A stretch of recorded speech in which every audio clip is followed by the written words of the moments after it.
Okay, I gotta be honest, I am feeling just a little bit fucked up and horrible, but we're gonna power through, and hopefully I won't have to rush to the restroom to be sick or anything in the next couple of hours. Right, okay. Back in here, Night Raid. I got 10,000 points yesterday for the Shredder. Voila.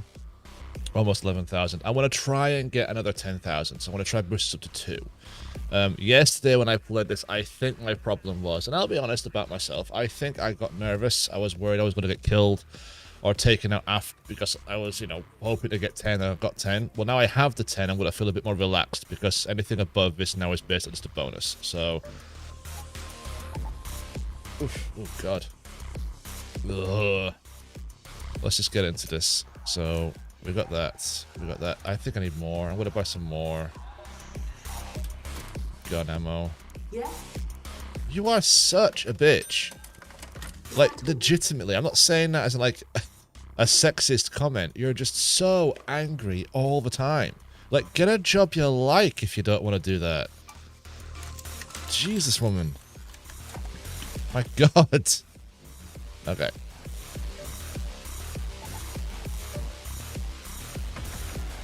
Bam. Now, is that a fox or a raccoon? I think it's a little fox, but I also think it could be a raccoon. You know what? I'll take that back. It's a raccoon. Okay. Unbelievable.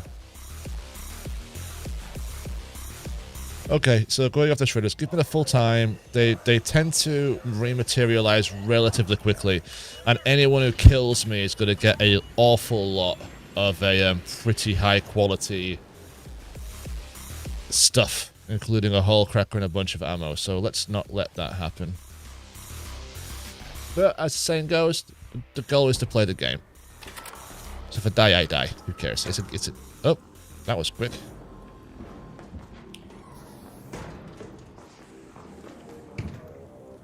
Hey, how are you?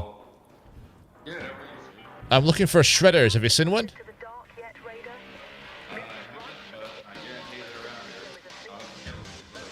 Okay, no worries.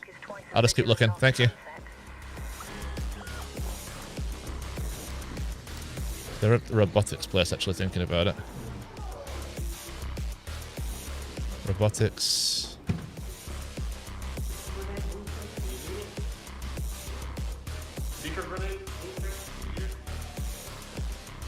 No, don't need that. Nah, bro, keep it for yourself.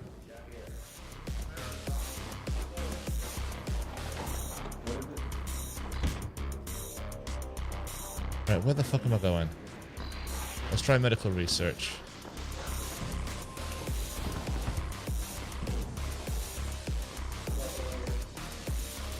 Oh, my bad. Looking for a shredder.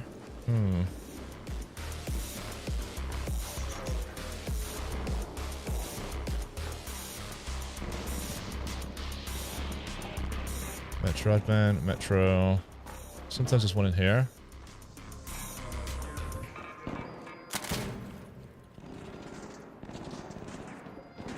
Nope. Nope. Oh shit, okay.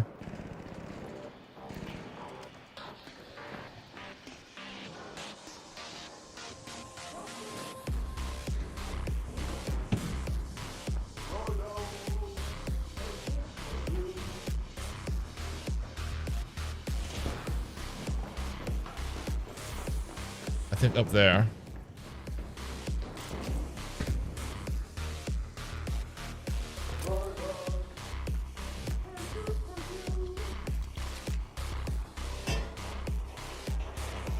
Guy's going around singing his own name. Is roller dogs really good for you?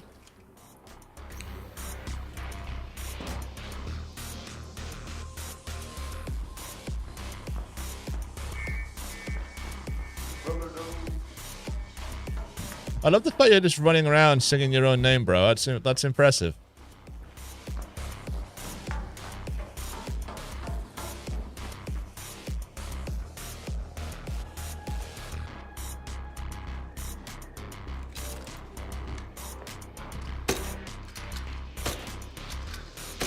I'm aiming right at it. And it wasn't dying. What the fuck was going on there?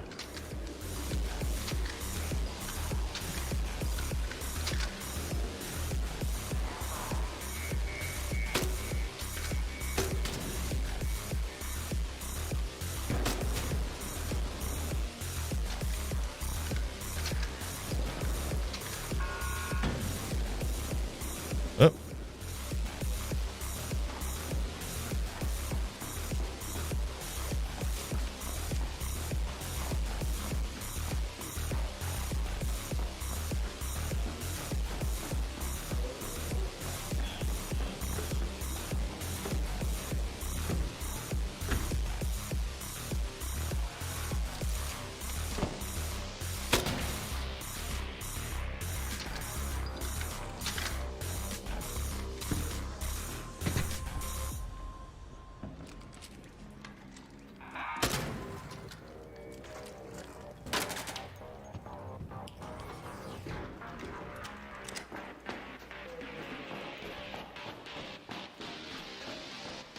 No.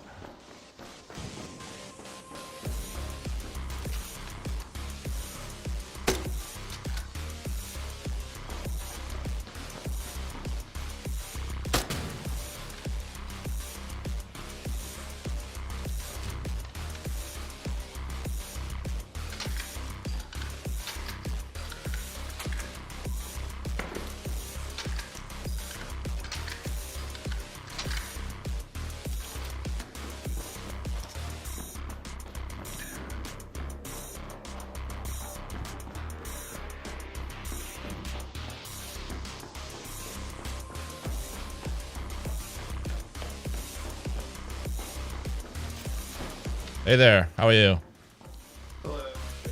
Is there a shredder in here that you've seen?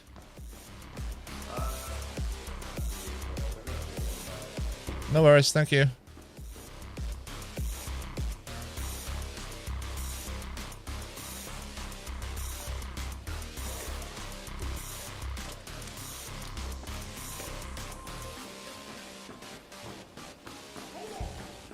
Hey there. Do you need anything? Yeah, I'm just looking. Nah, I'm looking for shredders for the trials. Oh, yeah, you're gonna wait for them to respawn. Yeah, that's it, man. That's it. It's a waiting game. Have fun. To you, brother.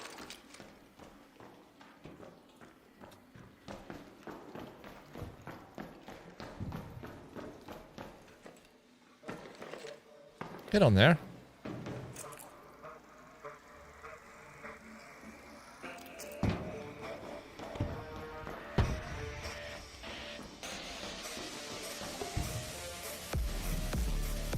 Hey there, is there a shredder around here? Ah, there it is. Okay, well that's dead then. Don't trust people who don't talk. Oh, where are they? Where are they? Where are they? Where are they?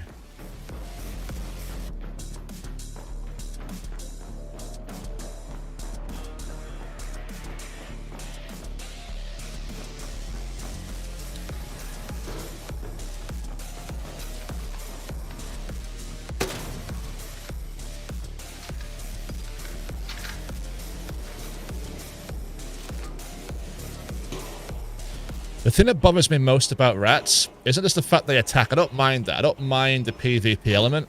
It's the sneaky bullshit that comes beforehand. That's what bugs me. So when motherfuckers don't, when they act all sweet and kind, but then they just turn out to be complete assholes. It's like, ah! This is a psychological element. It's like, fuck. You know what I mean?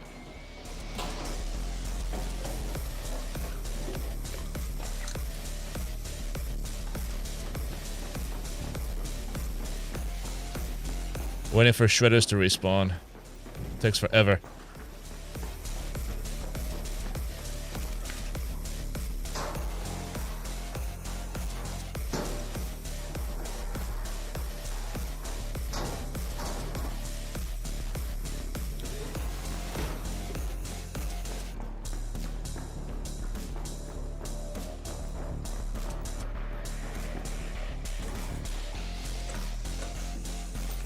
I gotta be honest, to me, it kind of sometimes feels a bit like people who can't play the game very well. That's what they do. They do free loadouts in here just to fuck with people. And it's a bit like, that's cheap, bro. That's cheap. Grow a pair of balls. Learn how to do it properly. If you're gonna come in armed. Come in ready to go. Act with intention. They've all been wiped out, so now I have to wait for them all to res. That's basically where we're at right now. So in the meantime, let's pick up some explosives.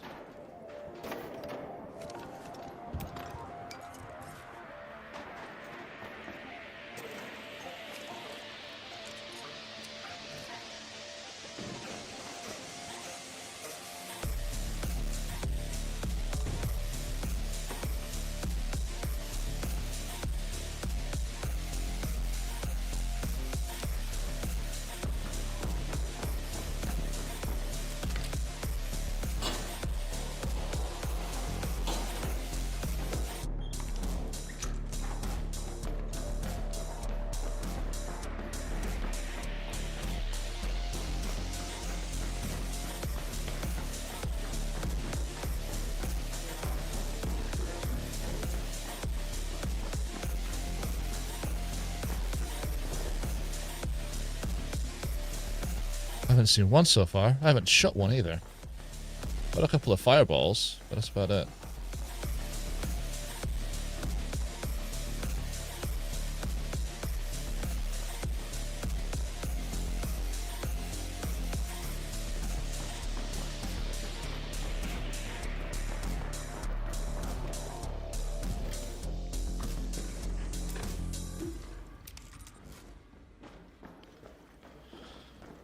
Hey there, how are you? I'm looking for shredders. I guess they haven't materialized yet. Yeah, they haven't materialized yet.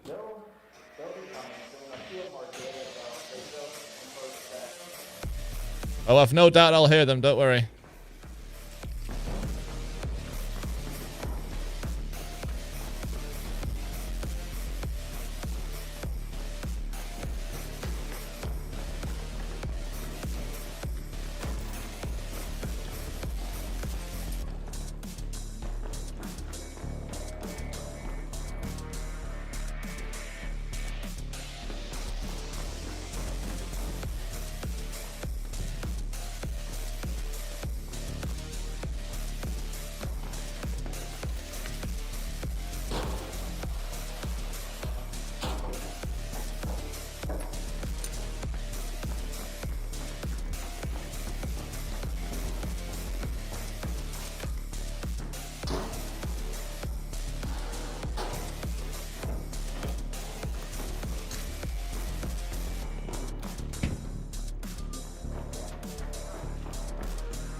Hey there.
What were they worth each?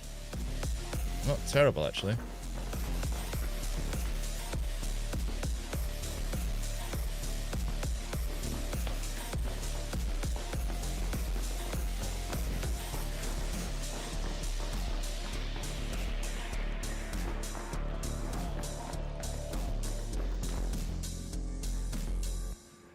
Anything down here?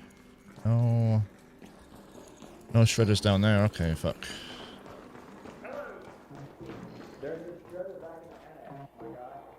There's a where, sorry? Ah, okay. Okay, oh, I've already got those two. I got the two from archives, but thanks.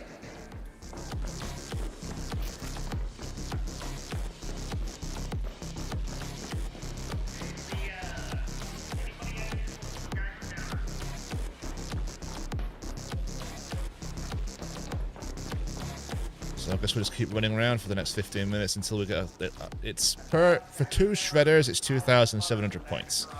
Which means it's like, what, 1,450, say, give or take, for 1 shredder. So if they spawn roughly every few minutes, hopefully we can get a few. And in the meantime, I am getting these fireballs, so I can't really complain too much.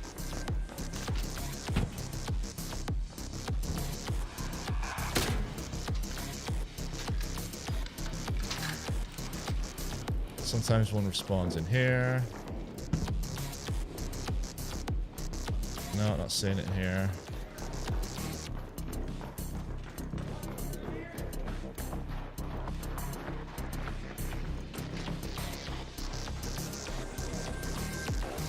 Okay, we're going back to the cultural archives, then we'll go down to the save vault, and we'll see if there's any, if they've res back there again.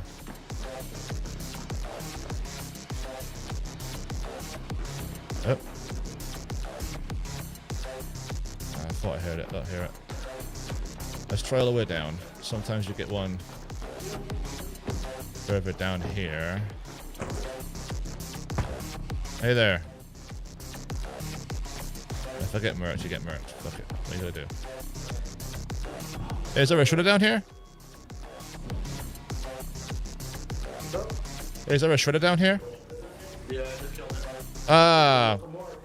Yeah, that's what I'm doing. No worries. It's bad timing on my part. No worries, thank you. Thanks very much. Bad timing. It happens. At least the guy was nice. Like I said, I'll be honest, I am feeling a little bit sick today, so I'm just kind of hoping that I'm not, like, suddenly having to rush to the restroom. It's not like I can pause the game and resume it, eh?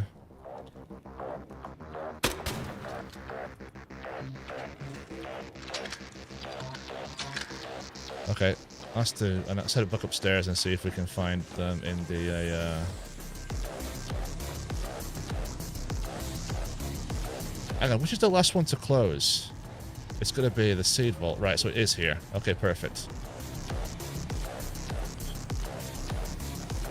Go here. Well, the guy says they respawn roughly every few minutes, so just keep looking. Not else you can do, just keep on looking. I've seen videos of people set up these elaborate things around to go from A to B, and I'm a little bit like, do I have to bother with that? Nah. Okay, let's see if it's in here. Come on, give me a 2. Give me 2. Give me 2. They're always around. Whenever I don't want to run into them, they're there. And whenever I do want to run into them... Hang on, what's that? Oh, nice.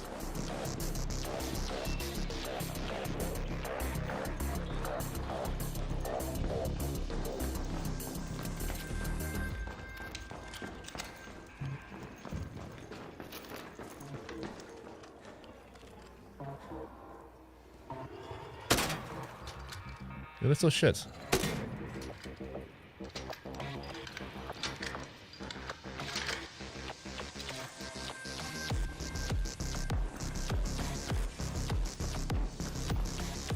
The metro shutting down.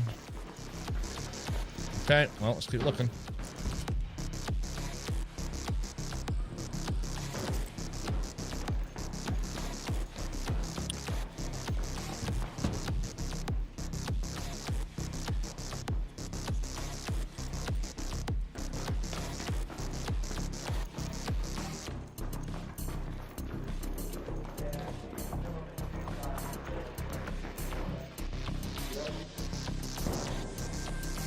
You know, this has got to be the worst I've seen for shredders.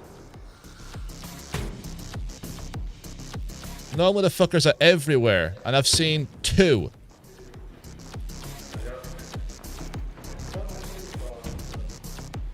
It's like as soon as you actually need them, you can't fucking find them.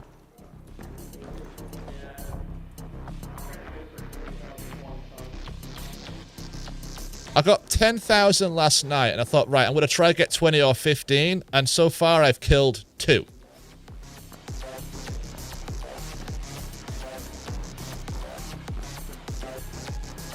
So there's normally 2 in here, but they're not here anymore. I mean, I'll just have to come back here later on, but I don't know when the next night mode's going to be. 10 minutes remaining.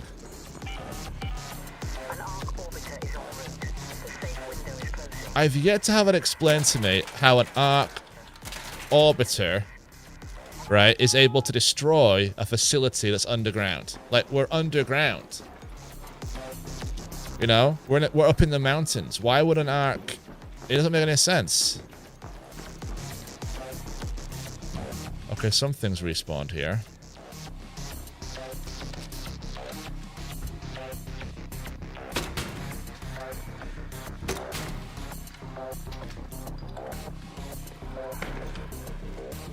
Oh, fuck. Fucker.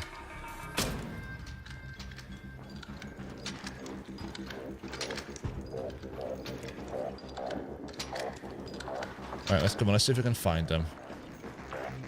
At some point I'm gonna have to leave. And of course a Stitcher in case I end up... A maxed out Stitcher in my opinion I think is just better than a Bobcat. I just think it is. Unpopular take.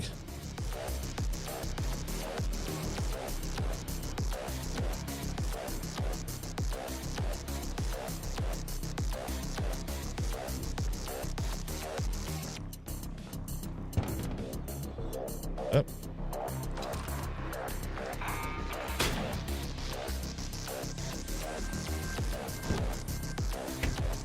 Oh, there we go. One's respawned. 1.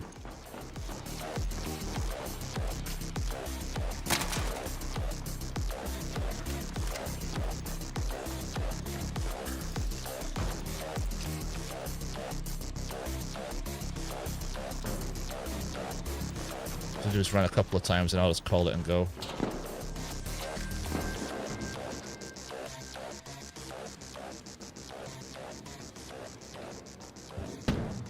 I'm killing more fireballs than I am things like this, right? Yeah. Oh well, at least I'm getting something.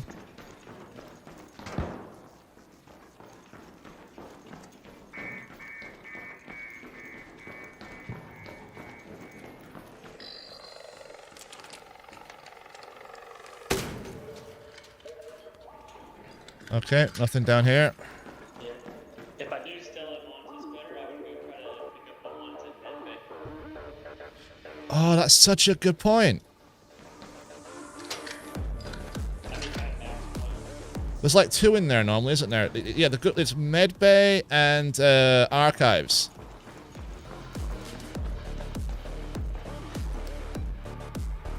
Go to medical research.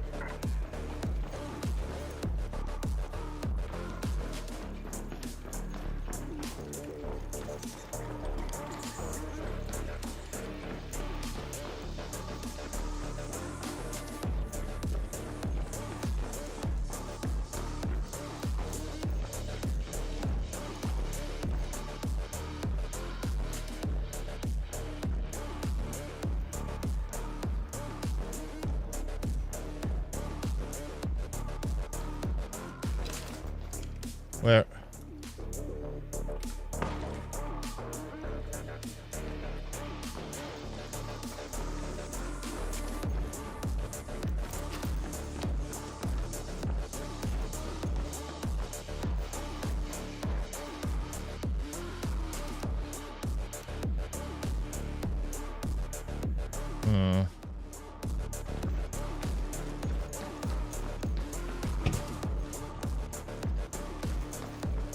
Loading bay. Where's the medical bay from here? It's this way.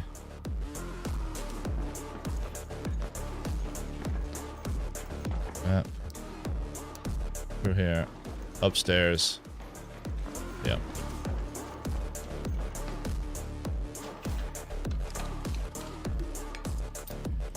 Okay, well, if I've got to go to that, I may as well get explosives.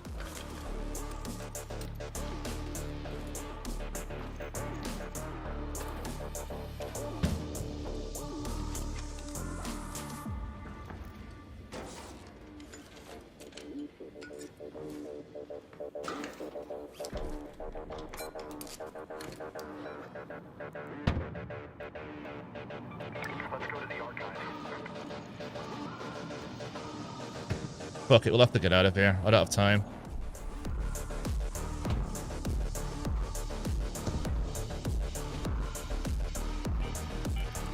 All Raiders, we have Ark on the screen. 5 minutes left. Go find a way home. I repeat, 5 minutes. Which way is it?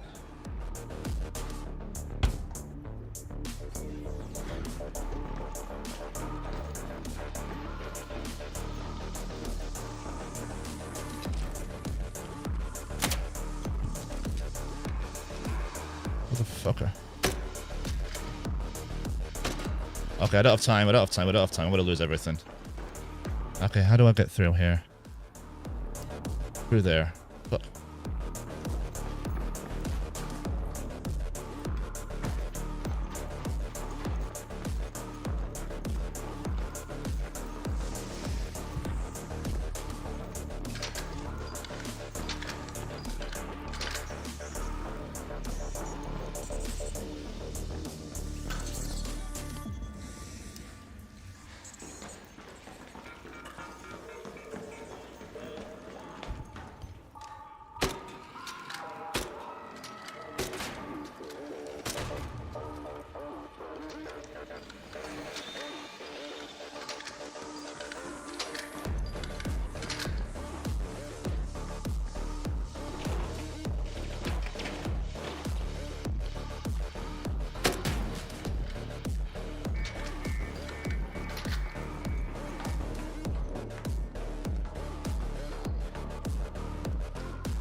I am going the completely wrong. I'm going to end up getting lost, aren't I?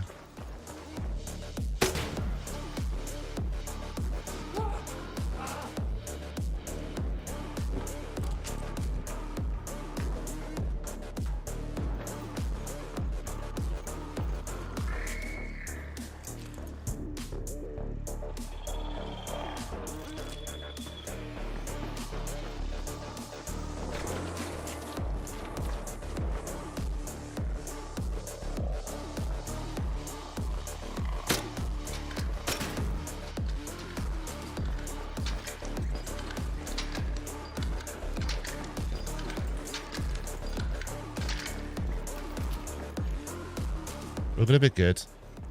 Down here, into the hallway, down 2 flights, and it's right there.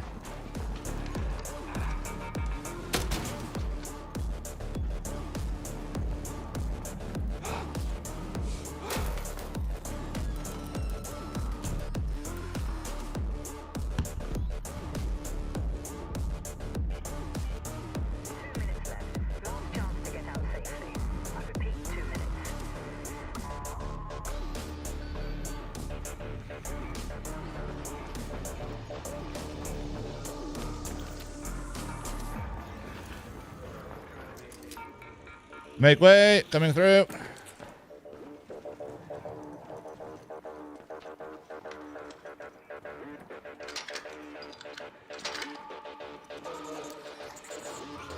home with the Seafold air shot.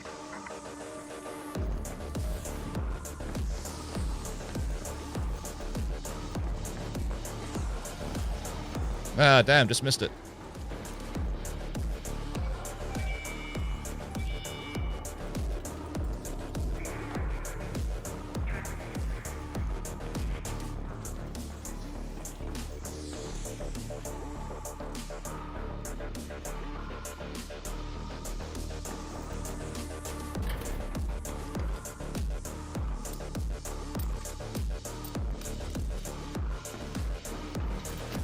Okay, we've got a minute left. Let's go.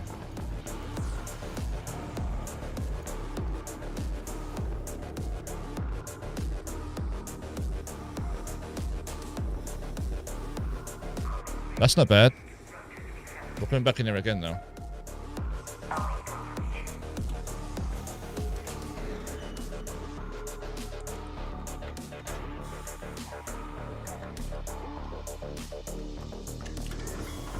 $14, $13, $12, $11, $10, $9.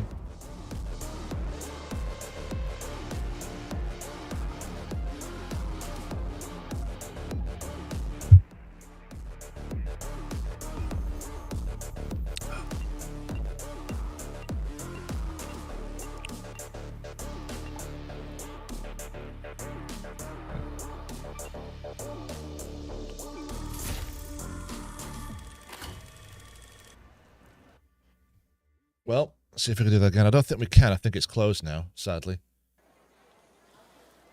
When's it next open up?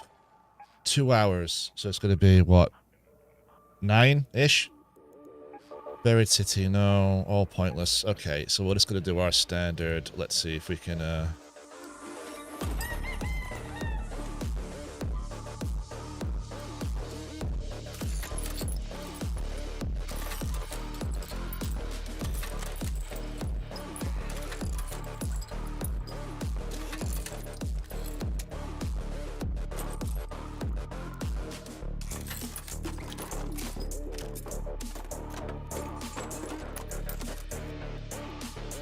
these.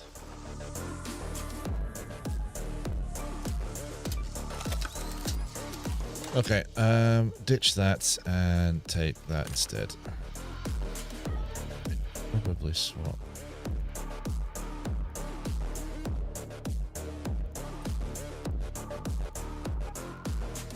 Wait, hang on. No, yeah. That. Oh, I need more light ammo thinking about it.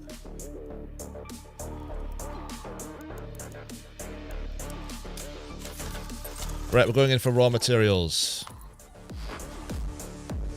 That's what we're doing. Back out!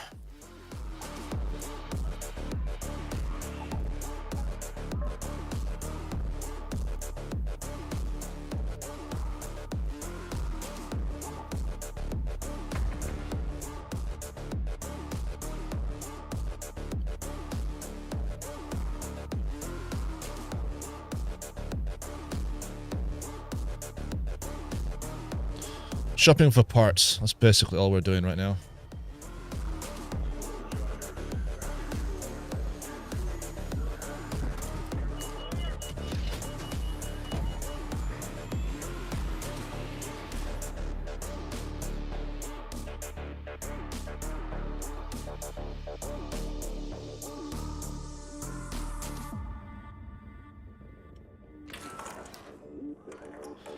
And already I can hit a bastion. What time are we at? 4 minutes in. Jesus.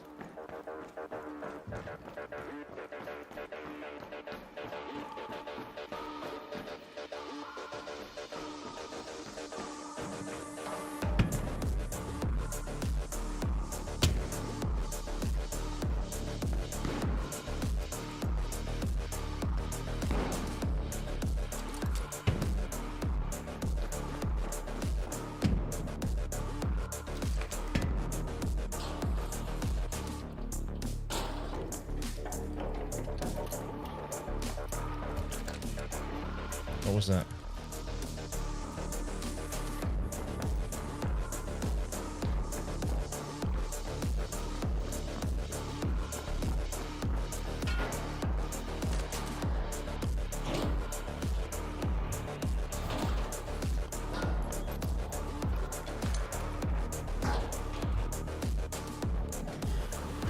Hey there, how are you? How you doing?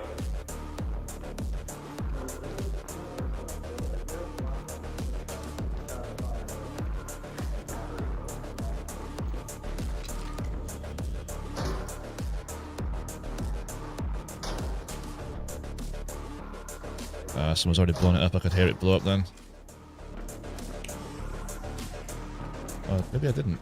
Actually, did I?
Seed vault.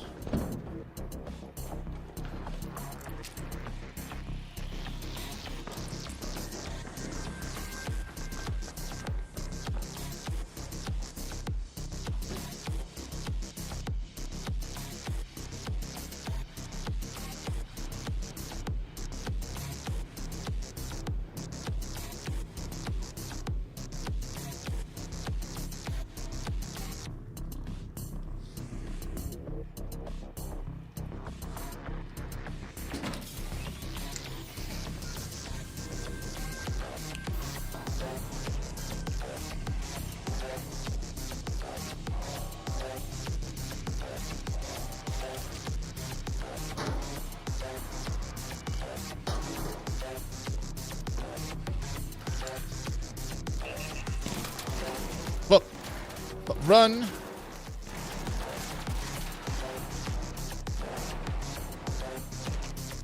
Jesus, fucking hit the wrong fucking button for crying out loud.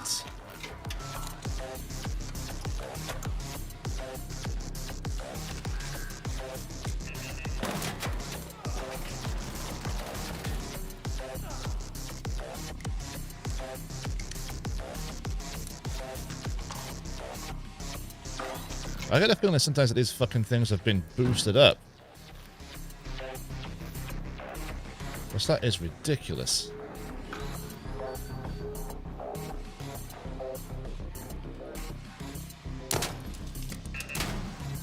There we go.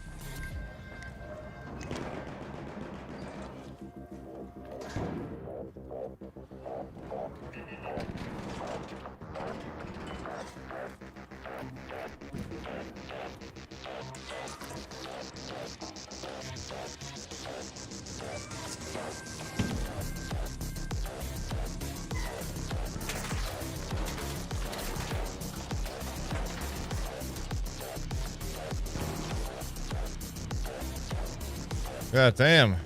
Watch, there's a turret in there. That thing's pissed. Got me off guard. I was like, what the fuck?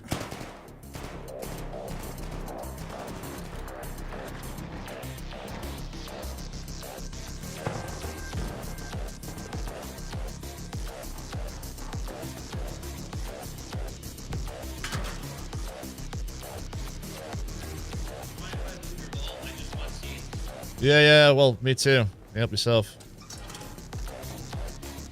I need C's to get tape, so... Do you have the trailblazer yet? Yeah, I've already got that, yeah. Okay. Good, thank you.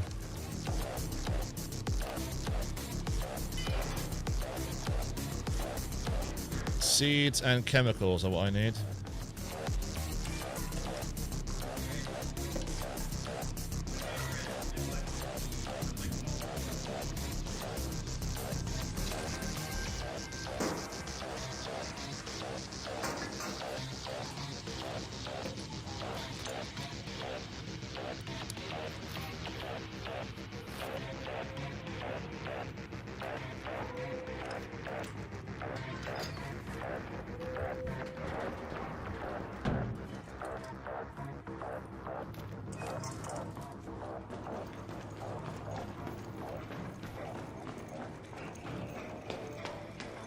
Any turrets? Nope.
Okay, I'm all done. Help yourself to the rest.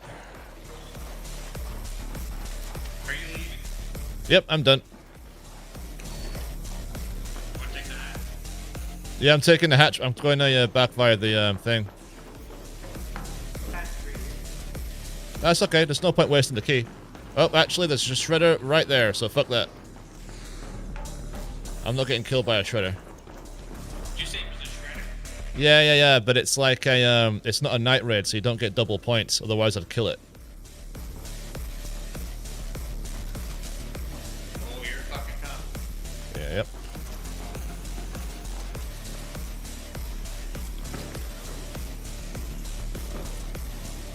Favorite key, I got. Cool.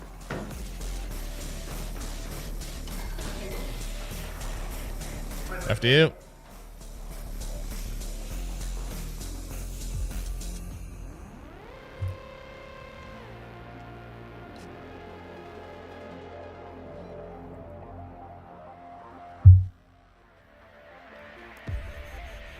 Just a fuck ton of seeds. And random shite.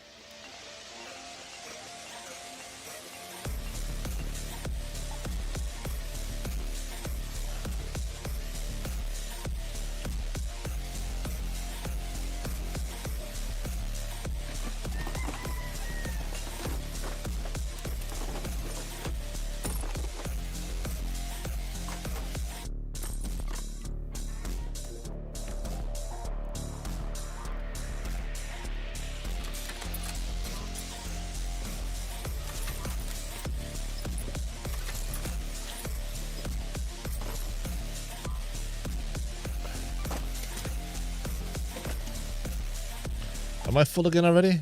You're kidding me, right? Fucking hell as well. Jesus Christ, look at that. Okay.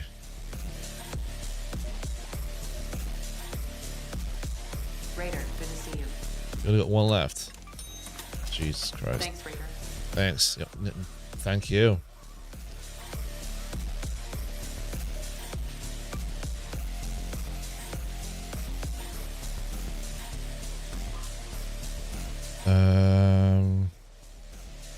Oh yeah, that's what I'm doing.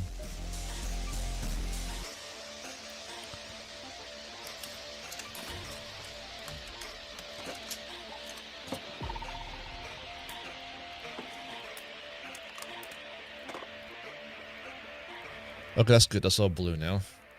I love to get extended light back 3. I'd love that blueprint. I genuinely would. But I only have these. And I've got ticks on most of them. Hi.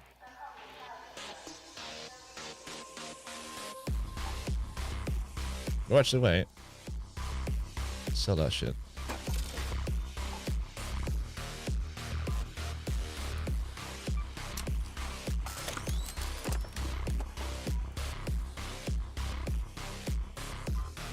Upgrade.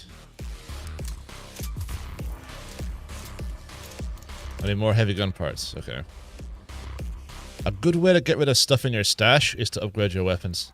Just get everything upgraded, get it to max, because it's pretty useless if it's not maxed out anyway. And that's a genuine, true statement. It's like everything. It is crap if it's not maxed out.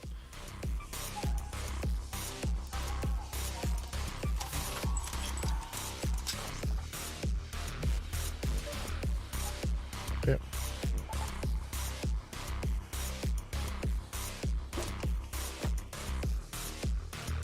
Okay then, let's go.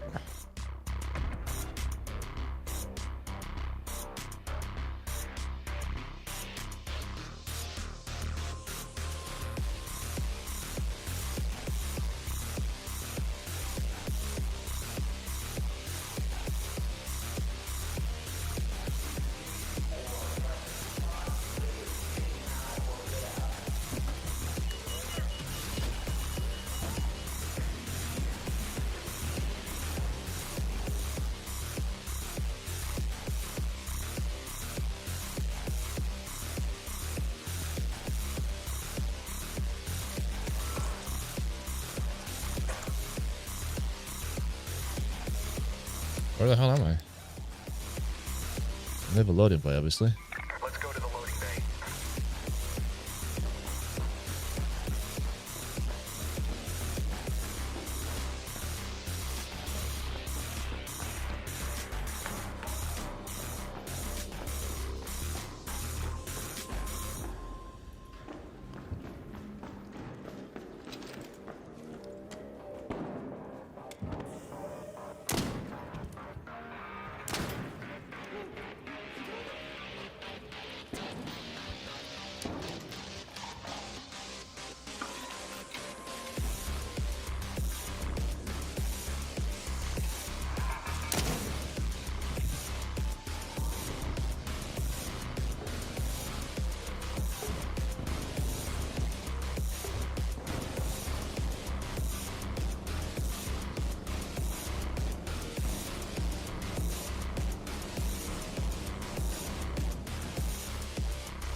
Well done.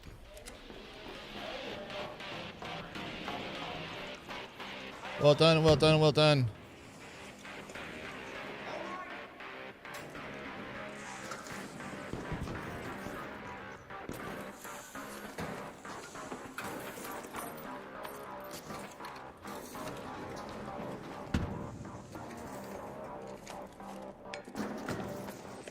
Oh, what was that? Oh, moved.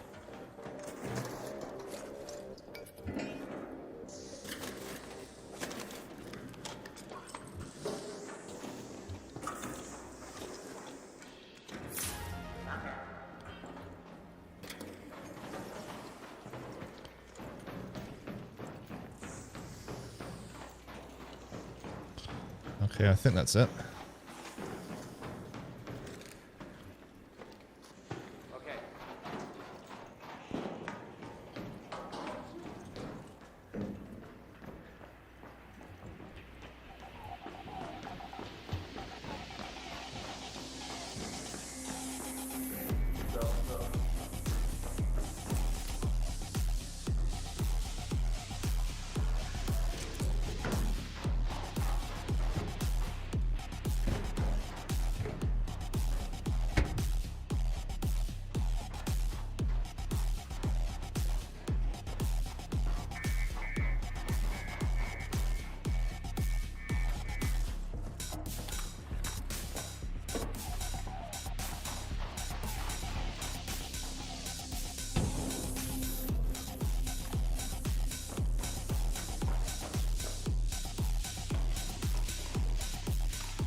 Right, I'm calling it.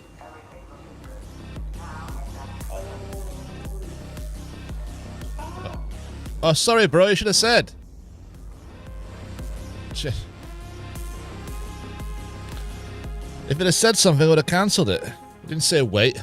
I just turned around and just running, saying all aboard it. No, bro. It's too late. Too late for that shit. Okay.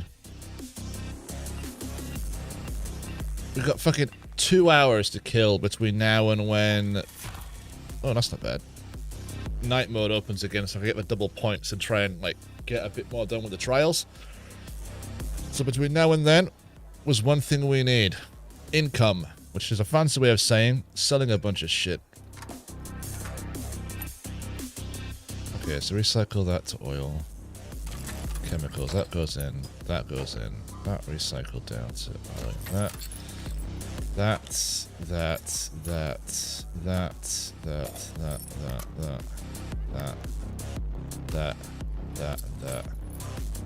Sell. I already have this, don't I? Like 10 times over. Yeah, it's there. Fuck it. Sell. Need these. Don't need the rest. True charge that. Okay. Going back in.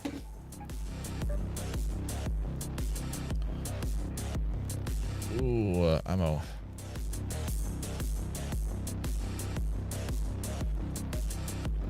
What customization do I have? Appearance. Oh, okay. I got that now. Oh, well done. Very nice. A little bit of face paint. How rugged.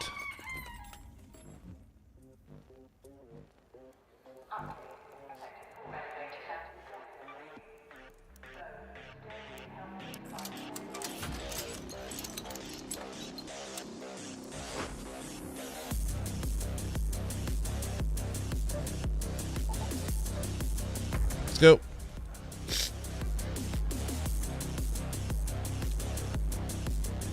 Saturday evening. I genuinely don't expect that many people to be watching because, quite frankly, why would you be? There's a fucking world outside. But I just gotta make some progress with this thing. I haven't done nearly enough this week.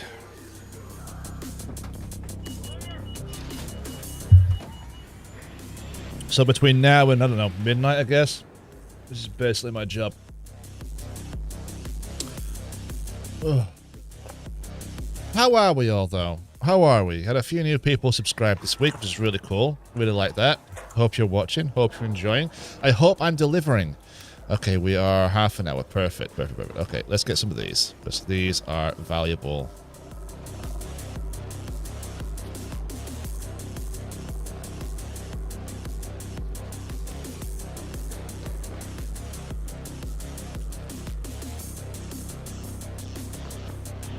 I gotta be honest, when people are sort of saying things like damn Battlegrounds is the best place to get plants, I'm kind of disagreeing. Like, you can get a fuck ton of plants from in here. You don't get the same range of plants, granted, but for these things? I see, this is why I keep forgetting to bring a hook. But you need a hook, because you get some fancy shit on top of these. You see that there? Sometimes you even get a cool gun.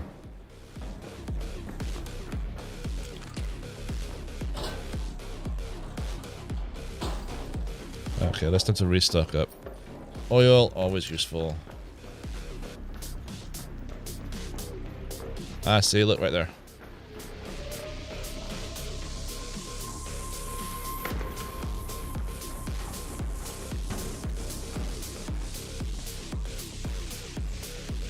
Switch this bad boy on. Thank you. What's this? Give me a blueprint. Okay. Just for once, I want to... You know what I want to get? I want a Bobcat blueprint or, like, a really cool, like, additional part. Mag... The Light Mag 3 would be fucking amazing to get that blueprint. Because the one I've got now, I'm like, I can't rebuild it. So if I lose it, it's really freaking annoying.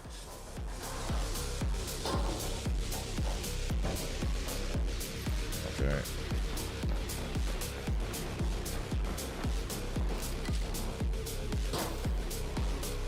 Alright, someone's starting a fight with the Bastion. Nice, nice, nice, nice.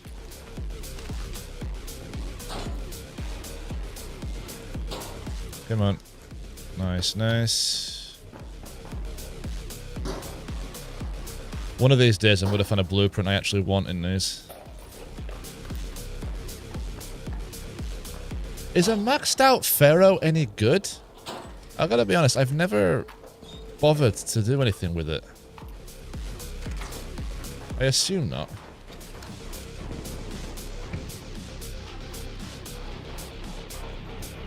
Alright, let's get risky.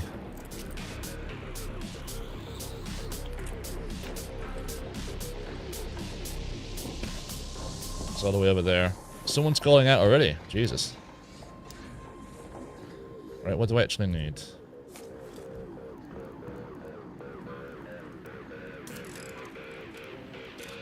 Oil, oil, oil. I like oil. I'll keep that. That's also useful. I'll keep that. That should give me batteries. It's good. Okay, let's go with all this. You know what? Oh, he's aimed at me. Oh, he is aimed at me. Oh, hello.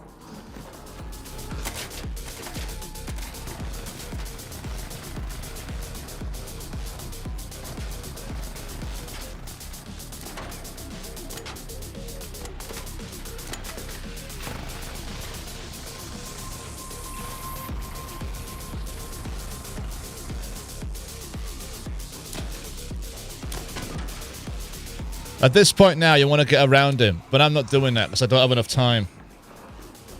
I'm going to go up here and get some more stuff.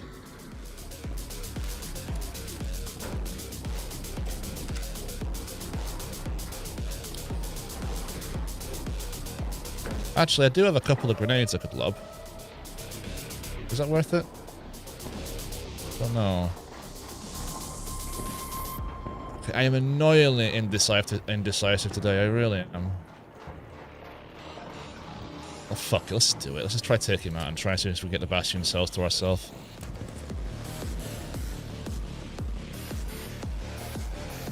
Right, where is he?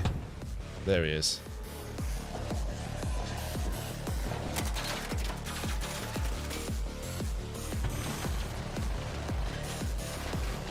God, he moved quick.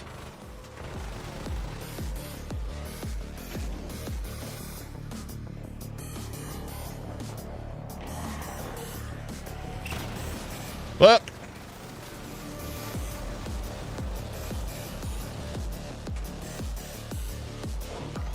See, this is when having a mine comes in handy.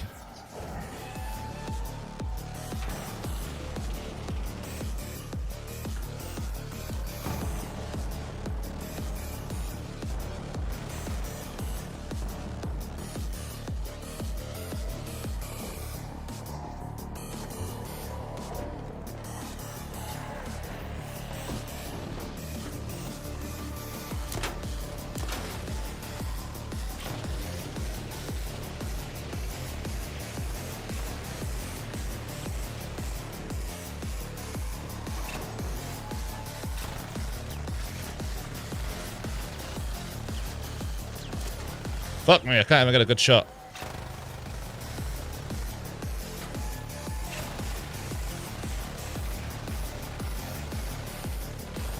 Oh, fuck.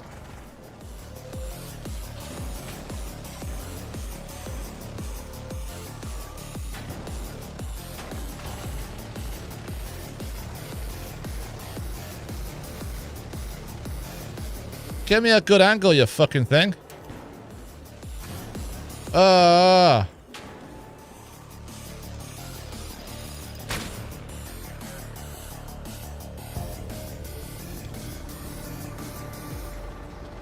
See, why can't I throw over that ledge?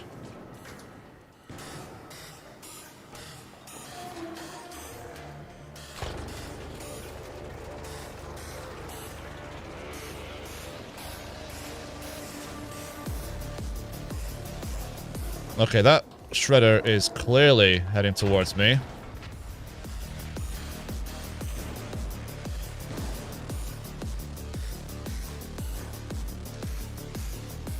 Watch out for the shredder.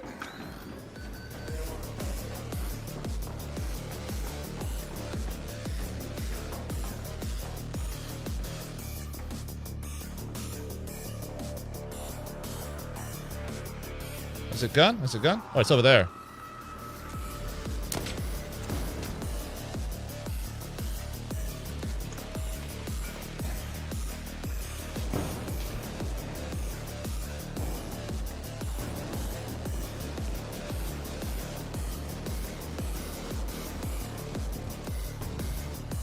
Nice, well done.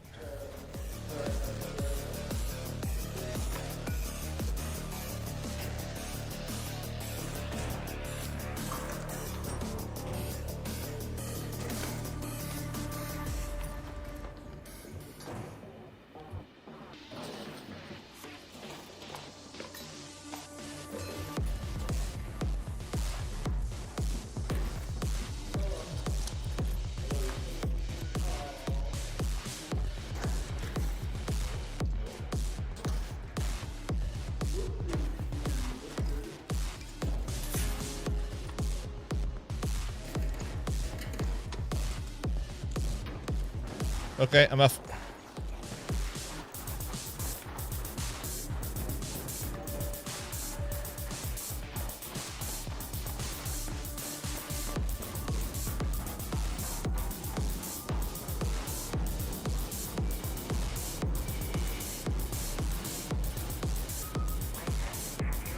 Oh wow, someone died, huh? Bad luck.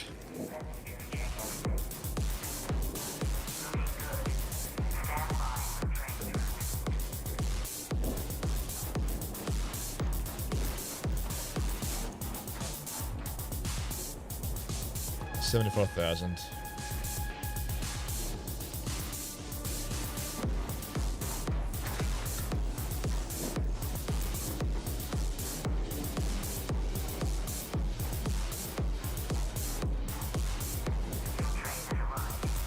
Yay.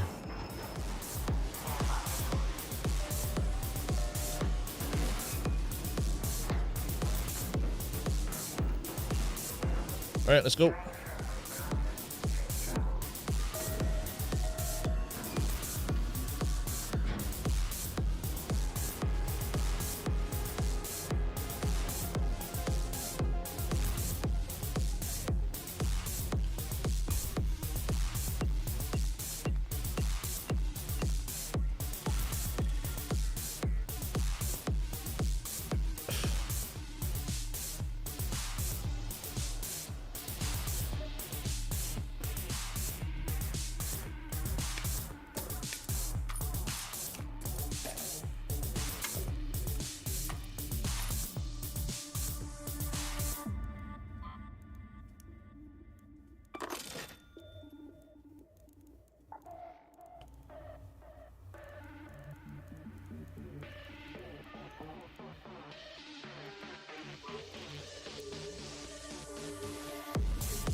Fuck you. Ah.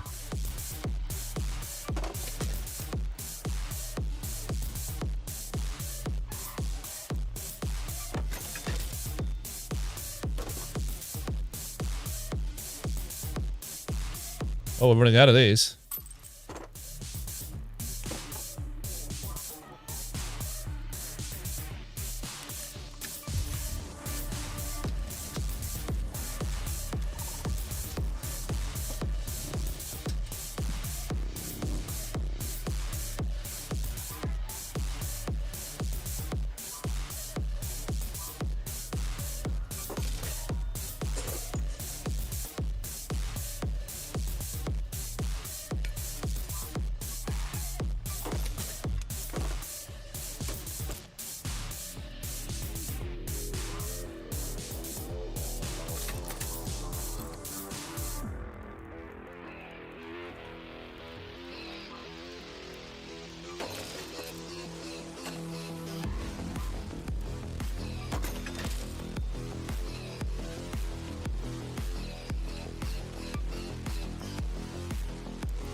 Processors I need.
When I don't need you, you're here.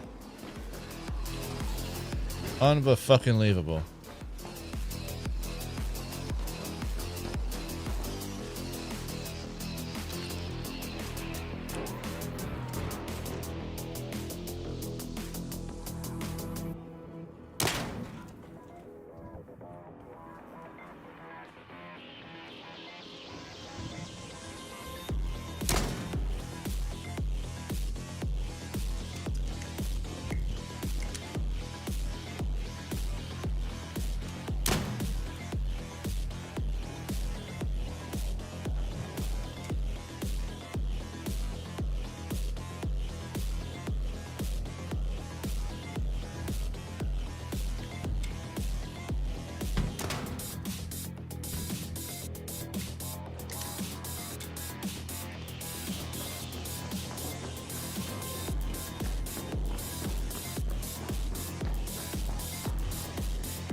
Oh, you've already killed it?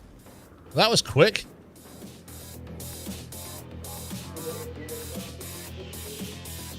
Nah, the Bastion. I just looked and realized it's dead. I was like, fuck, you killed it quick. Oh, sorry. No, man. I was coming down here to try to kill it to get the parts, and then I realized that it's already been killed, so it's okay.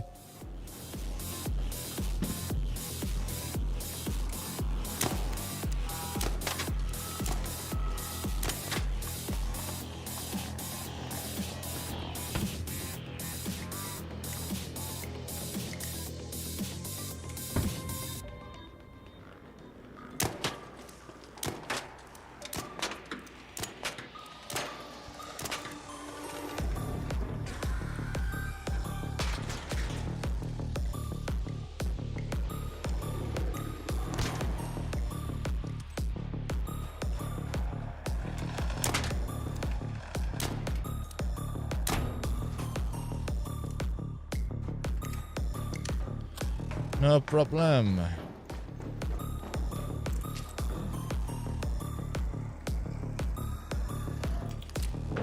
Oh, man.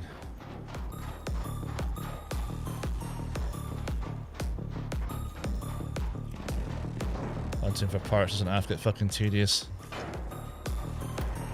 Again, pharaohs. Who cares about a fucking pharaoh?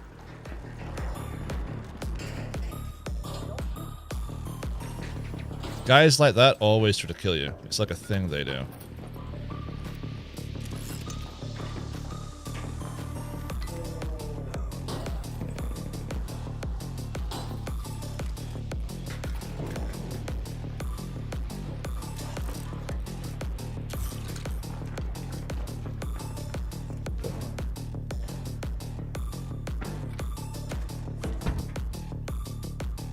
Useless. Okay.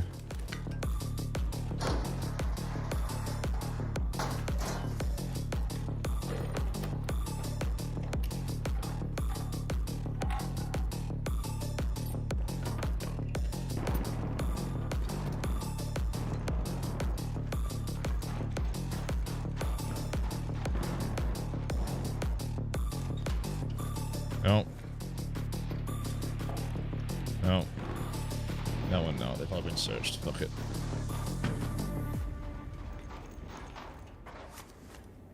$83,000.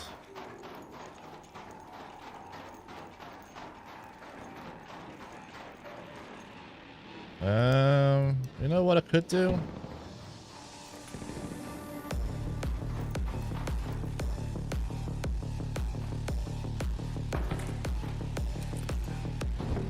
Let's go to medical research and see if we can find some processors.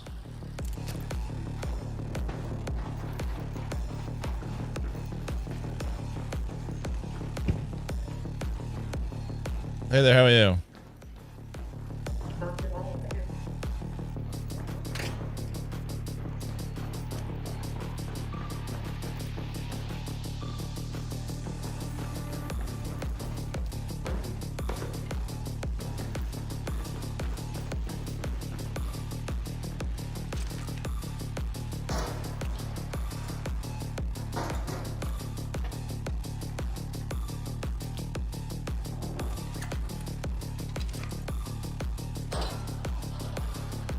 Need fucking parts, goddammit.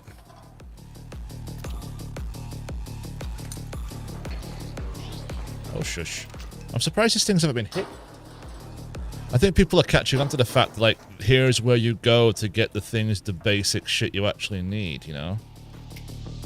Chuck that. Keep that. No. That.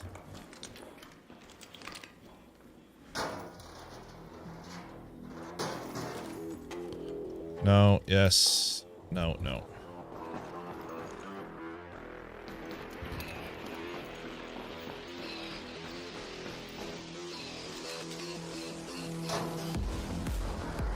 What's this? Yes, yes. I have tons of those. What's through here? Oh, it says, I know where this is. Where the motherfucker start? Rubber mat. No. Do I need that? Is that useful? Yeah, I'll get rid of that. Okay. What have we got here? $80,000 worth of stuff. Including the guns.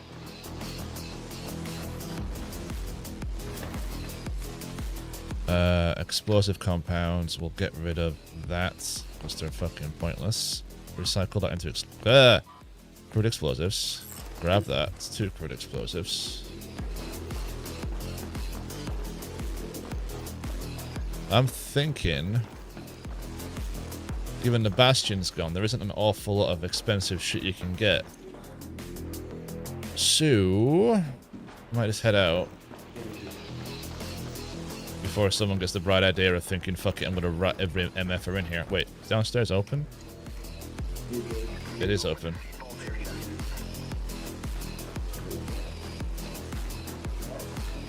Actually, no, fuck it, I'll go the other way. Sparrow Maria. God, you know what?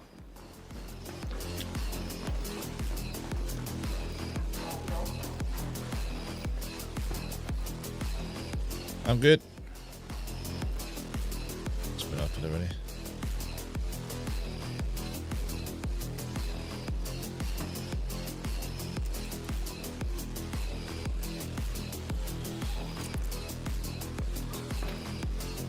Get your ass up there, come on.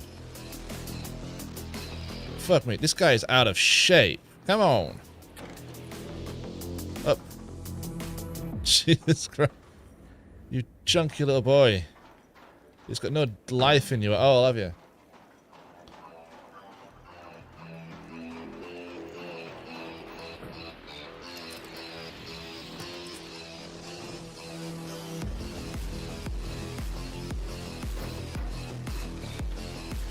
Okay.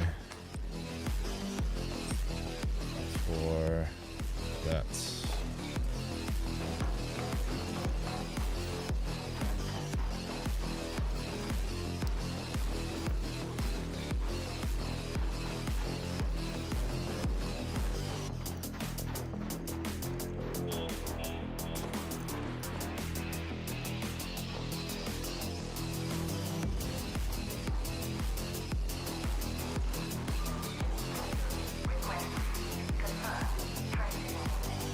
Get me out of here.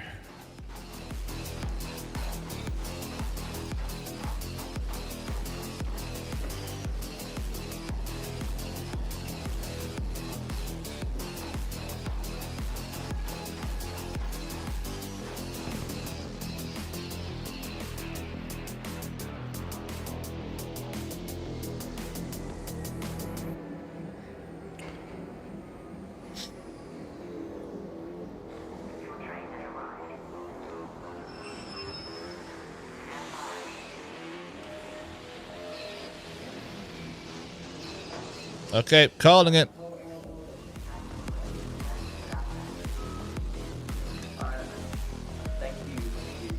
No worries. Mr. Unknown 2.0.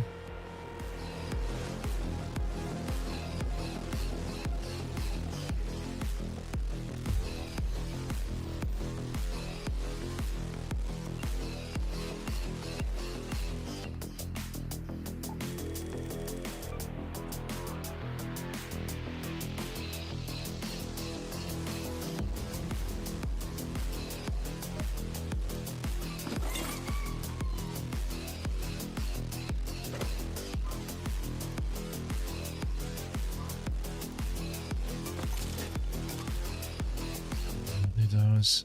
Damn you. Damn you.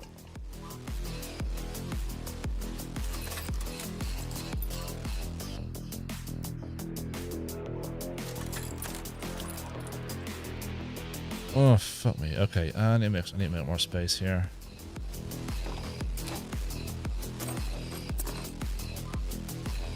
So... no space for these things. Okay, that's annoying as F. Right, what am I going to get rid of? What am I going to make? I think it's a more broad question. What can we make here? Explosive station. 1.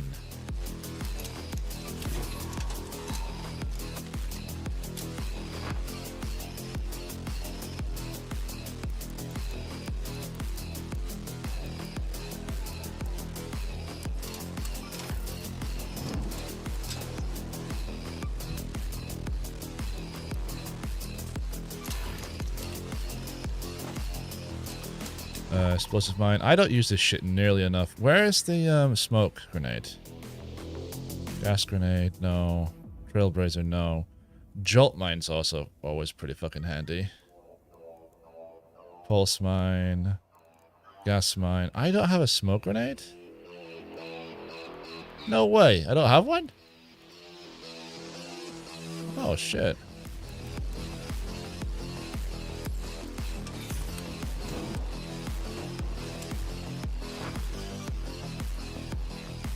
Utility station.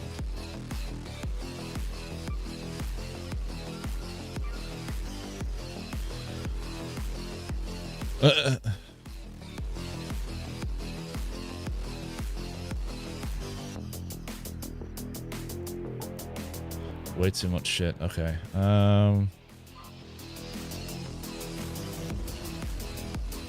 That's the shotgun, isn't it? That and that are supposed to be a really good fucking combination. Anyway, upgrade. Fuck you. Repair.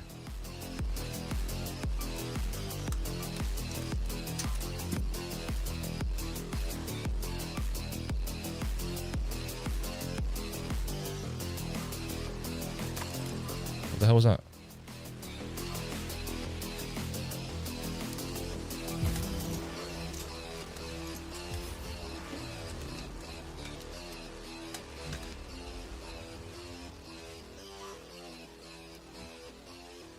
Okay.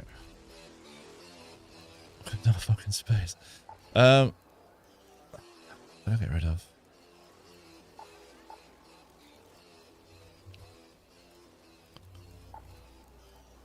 Oh, I hate this. I've got to always find shit to sell.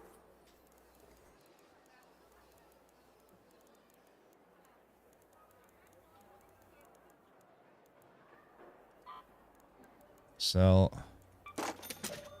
Sell. Trailblazers are fine. That's fine.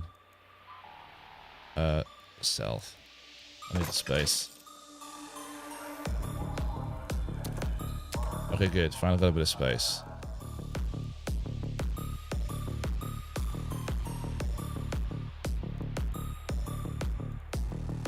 Right, now ammunition.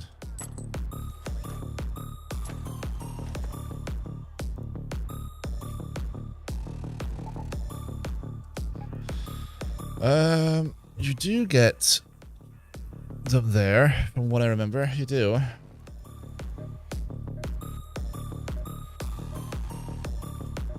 $57. Jesus, I have a long way to fucking go. I have to get up into the 60s before I'm even classified as having enough points.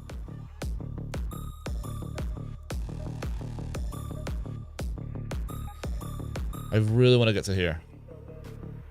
If I can get to here and hold it, I'll be happy. I don't think I'll be able to get into there.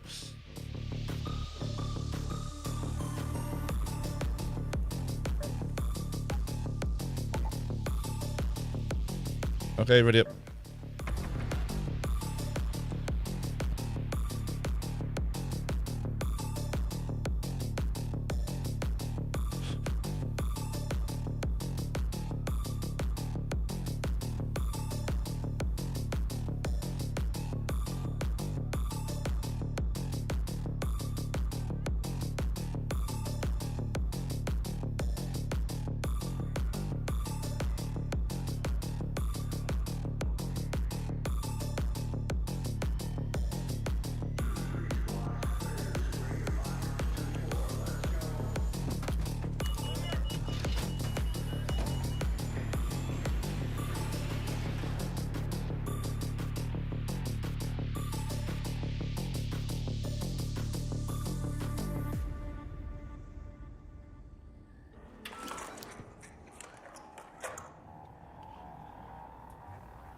And of course, the first thing I fucking hear is a goddamn shredder.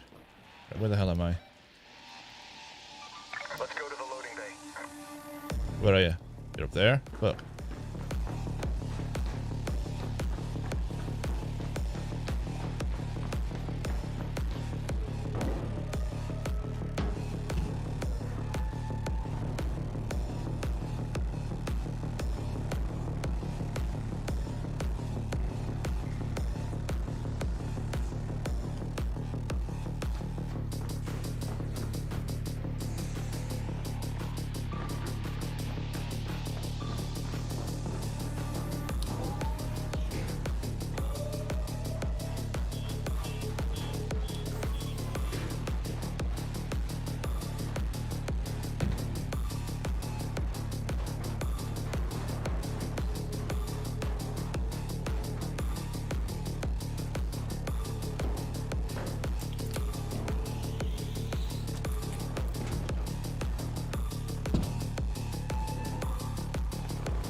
Come on, get more under me for God's sake.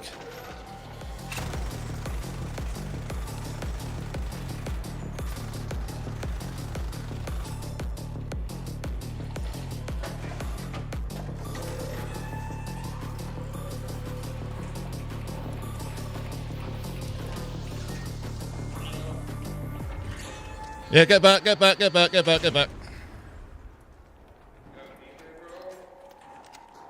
Bro, I don't. I'm so sorry. I think if you get to, oh wait, you're going the wrong way, bro. You're going the wrong way. Here, follow me, follow me. You want to get yourself to the station down here to get out, and you'll be safe. Here. You're going the wrong way. Could use a defib. I'll give you a little tip too. When you're are you on a keyboard? Are you on a PC? Yeah. Okay, rapidly tap W as opposed to holding it. It uses you move as fast, but you don't waste as much time.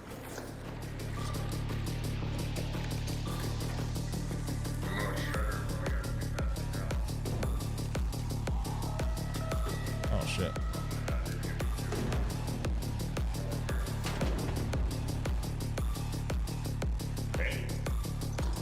That was quick.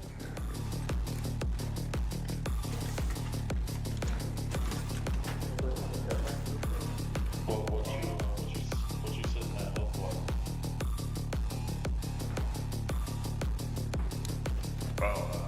About 1/3. Oh, you'll make it, you'll make it, you'll make it. Just keep tapping it and you'll make it. You don't worry. It's the last one. It's a good one. It's a herbal one, so hopefully it's able to hold those nerves. Hey, do you want to go down and call the train real quick for him? Go ahead and get it ready. Let me see if we can't crack. You're on.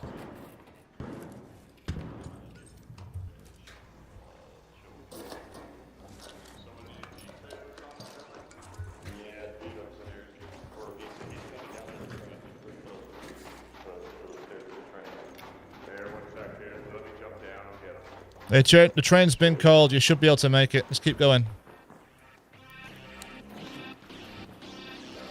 Yeah, unless you want to keep your defib, we're gonna try to get this guy through his strike. He's damn new, right? Yeah, we're over there, bro. You'll make it. You'll make it. Oh, look at you. Look at that. Nice.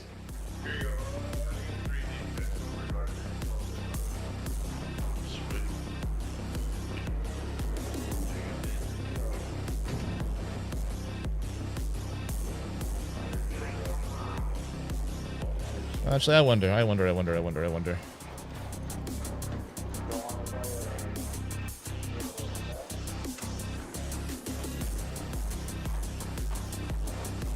know what? I still got time. I'm gonna see if we can get some more stuff before I bug out.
Hey there.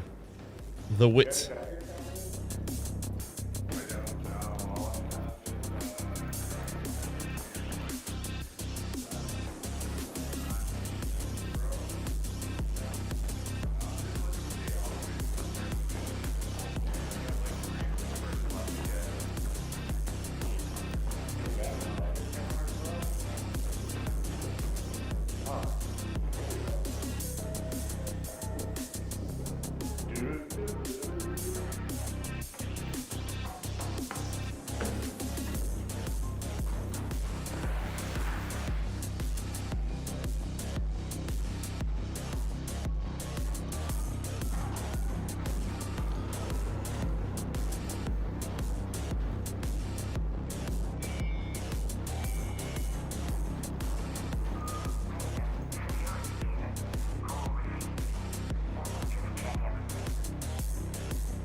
Standing by.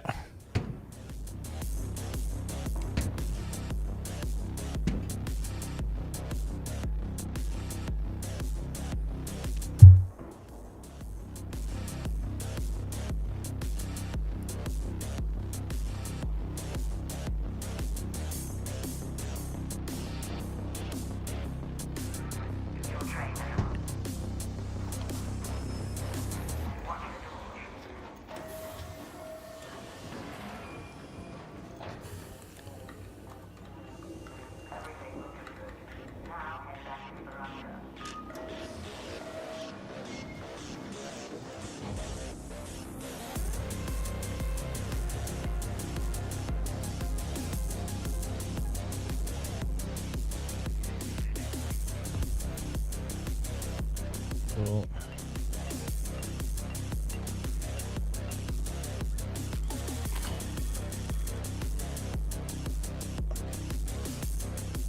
You know, if you're gonna get rewards, you need to fix it so you actually get rewards of things you don't currently have, you know?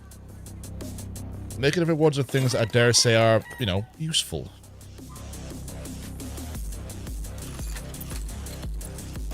Don't feel like I'm being a, you know, weird or out of line when I say that.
Processors, fuck me.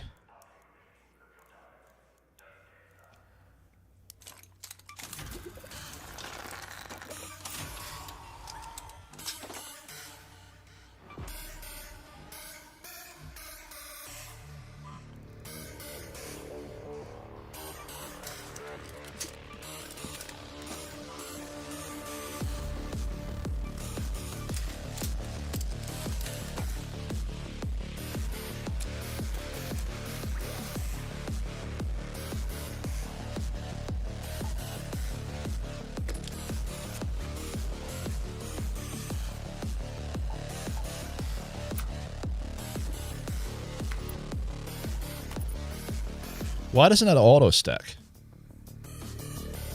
I mean, actual question, why doesn't it auto stack?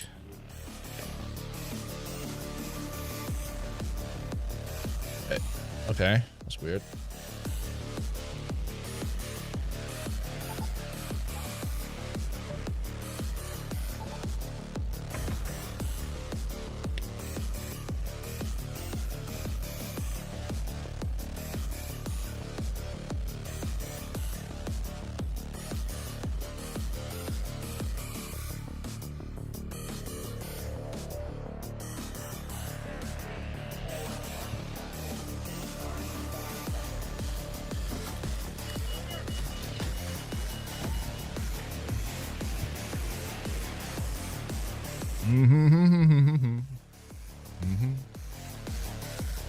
Good.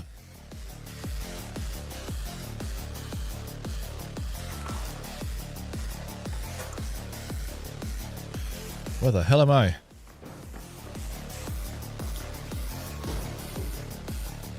Ah, I know.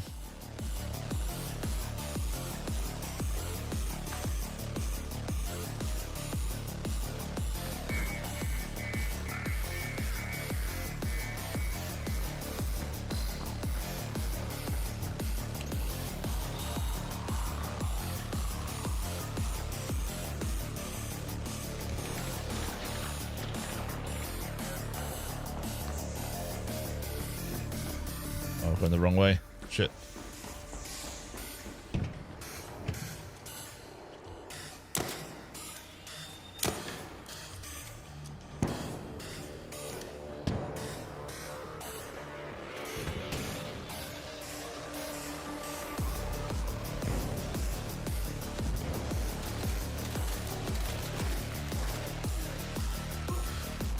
Fuck me.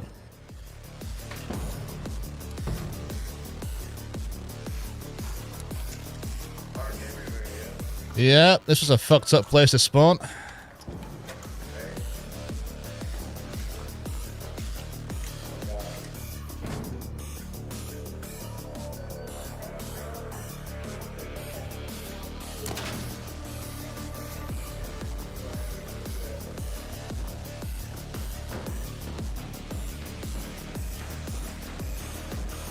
Okay, where the hell's that bastion?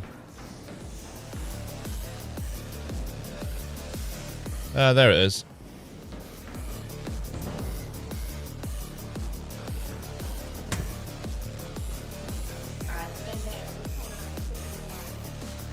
Yeah, I think that's everyone's plan, truth be told.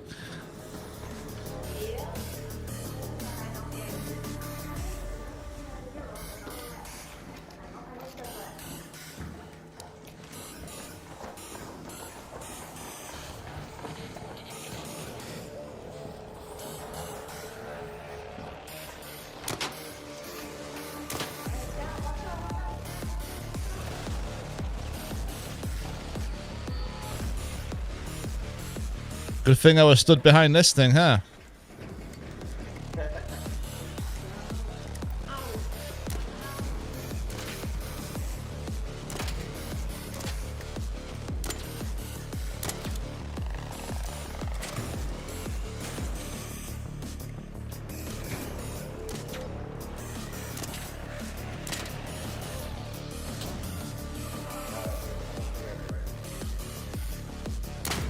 Is this a night raid that no one told us about? Like, what the fuck? It's the night race, but without the benefits of the day race. Exactly. So if you Fucking pain in the ass. yeah, super night race.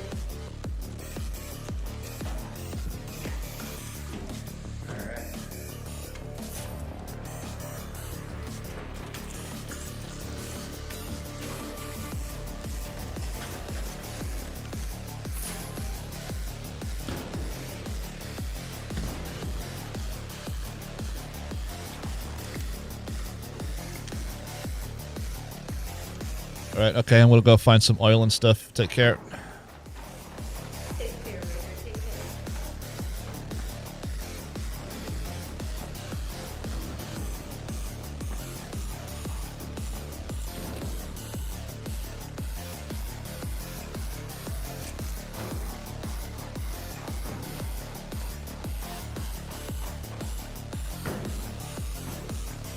These are all closed. Fuck that.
See, when it's not a night raid, suddenly they're everywhere. You can hear them.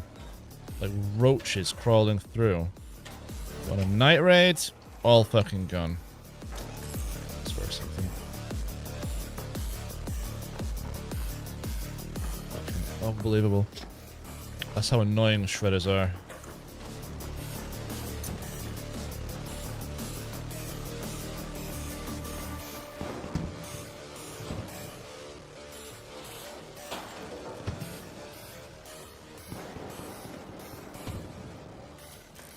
Let's go to the seed vault, see if there's something in there.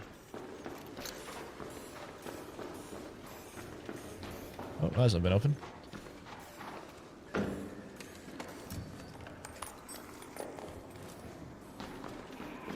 Watch out, watch out, watch out. Yeah.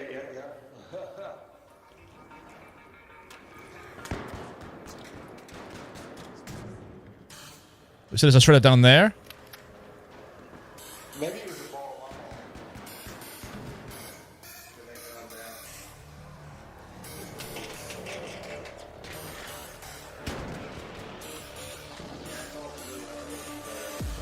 Well, you're not wrong for running, I would.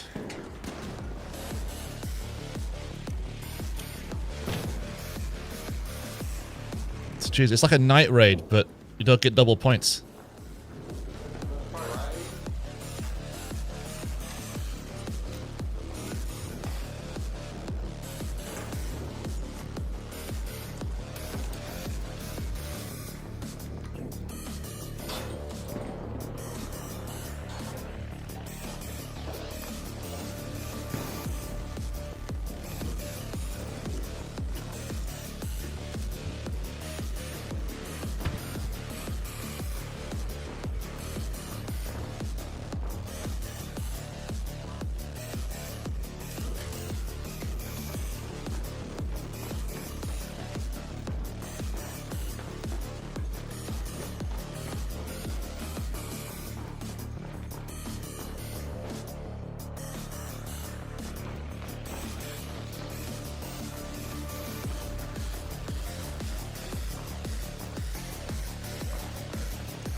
Hey, how are you?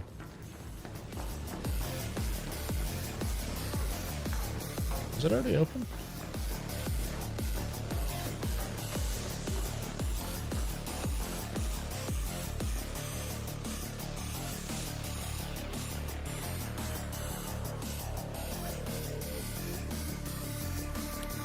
People listen to that shit over and over and over and over and over again. I get very suspicious.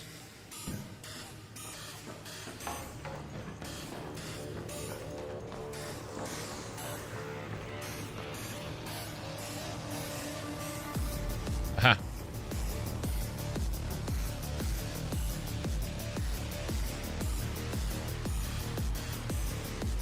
I need seeds.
Hey.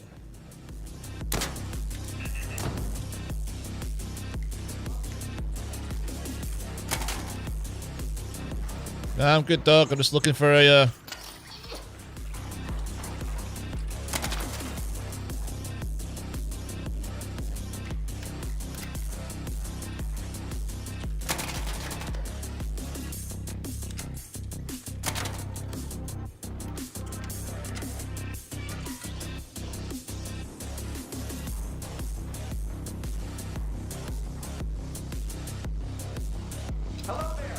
Hey there.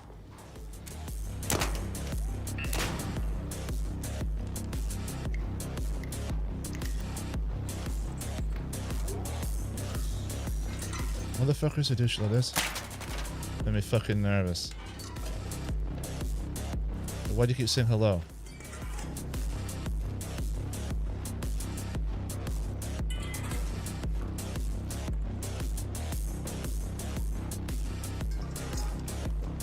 Okay, we're gonna go. We're good.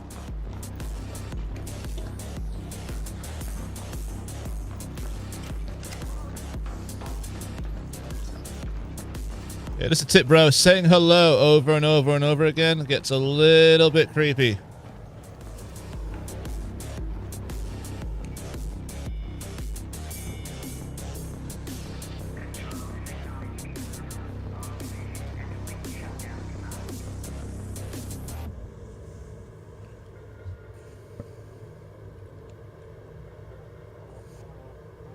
People who come in on a North American server just going hello, hello, hello, hello, hello, team up, hello, hello, team up.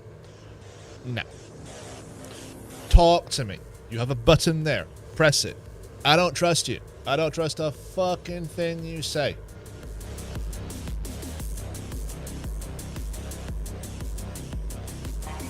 Not a goddamn chance. So, we're getting out. Okay, I've got a ton of seeds, a bunch of chemicals, so we're good to go.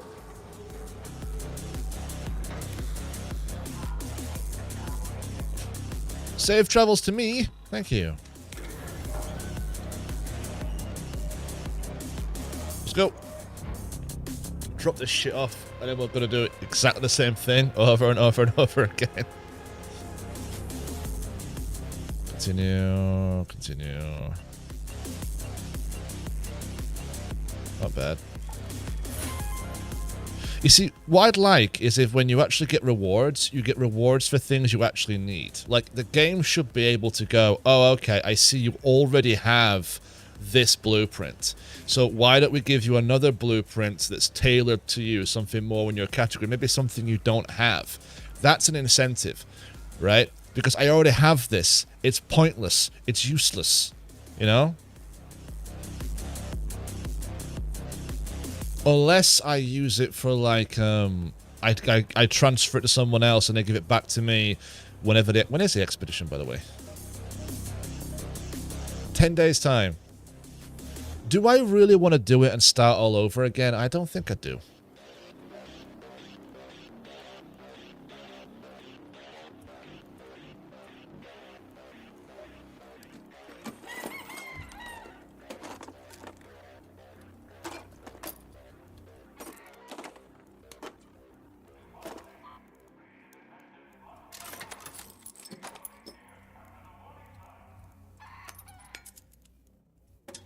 Wait.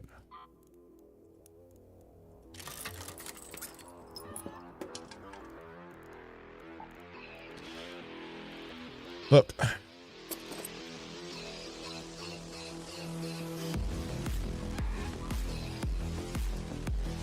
Medium gun parts. How can I still not have enough medium? Unbelievable.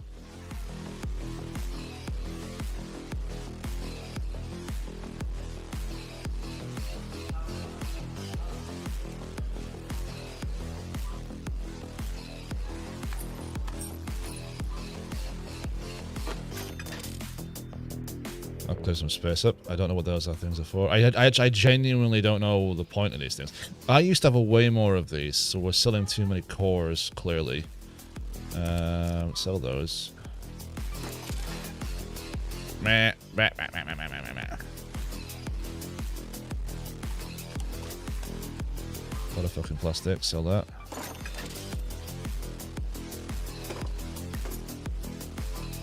Recycle as it turned to plastic. Rubbers. Sell that. And I think I'll keep that. I will keep it as a little souvenir, a treasure from me.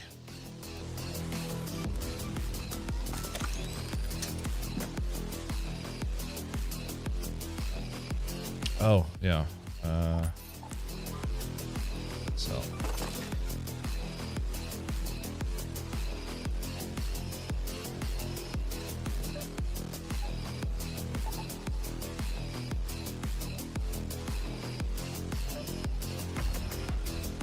Bam, bam, bam.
Whoa! Someone died.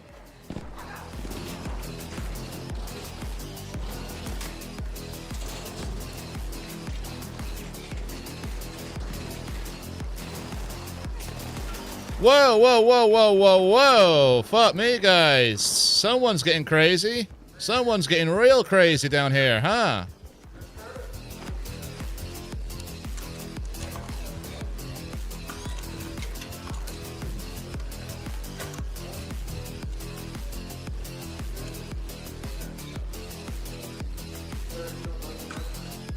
A bit more than that, bro. Someone was shooting at me.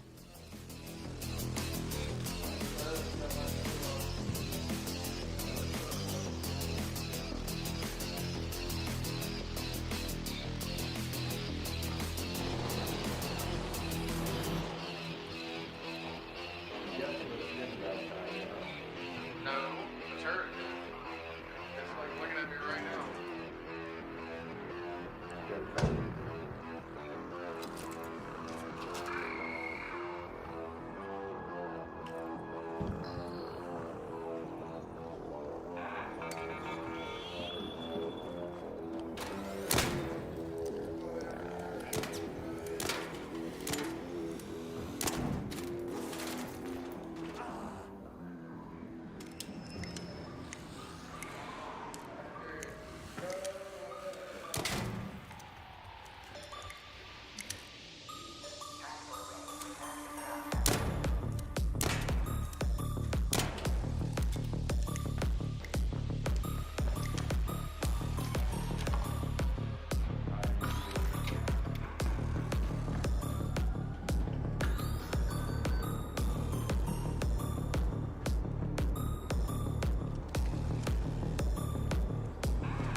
Remind me after this to get myself a better shield. The standard one you get, the basic bitch, bit too basic.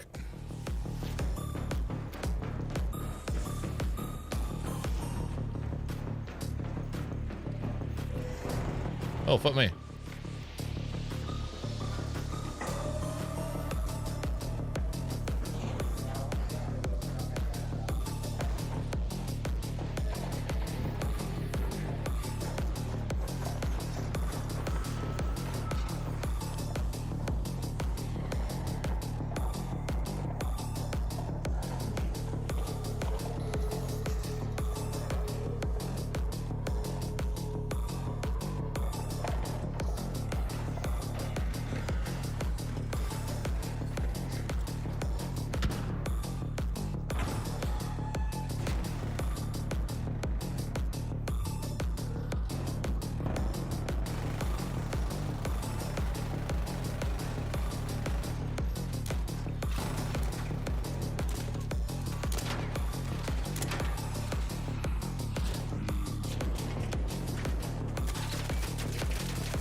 Got it. Got it. Got it. Got it. Got it. Got it.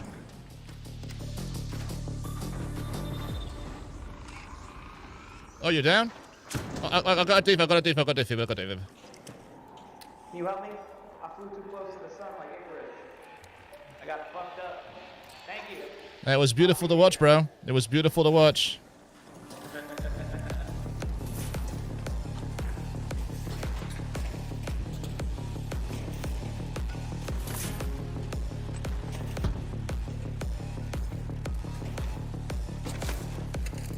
I don't even want to lose. I'm just gonna take this basketball. Let's go.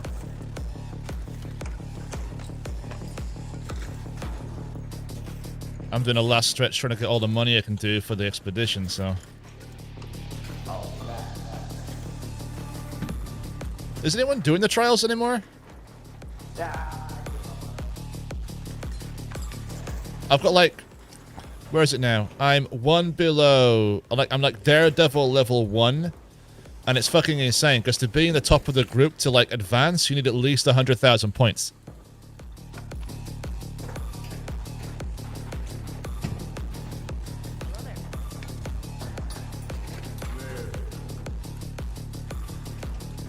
Okay. Nah, I'm good, man. But thanks, I'm good.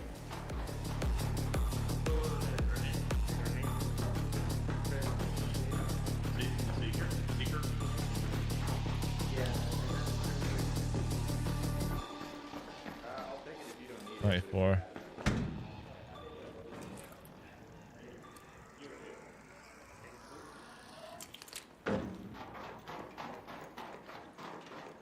Anybody need diamonds, butter?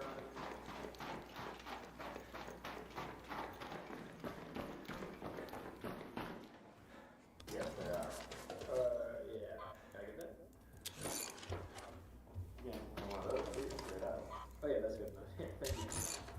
I got 2 island butters here too.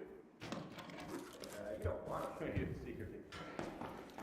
They're worth money to sell, you know that, right?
5. Okay, fuck it. No one bridges these.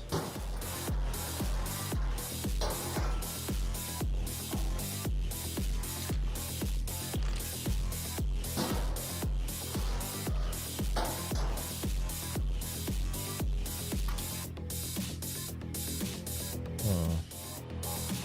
Oh, hang on.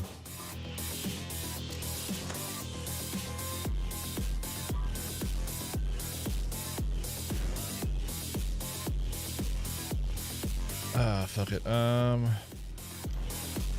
fuck it.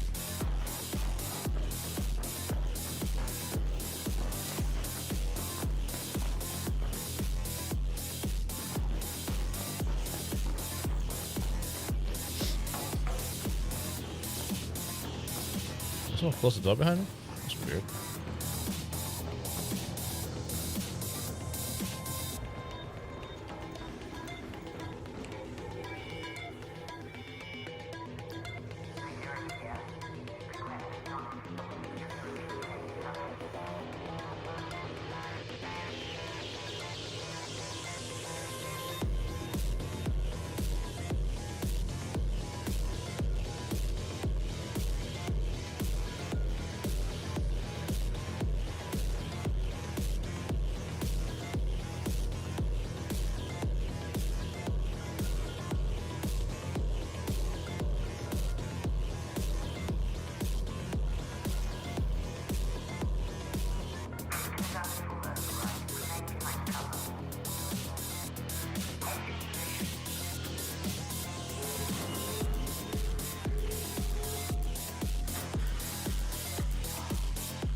Need processors.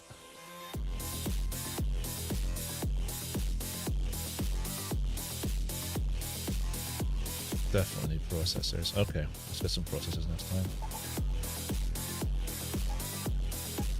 Might read the blue gate. Oh!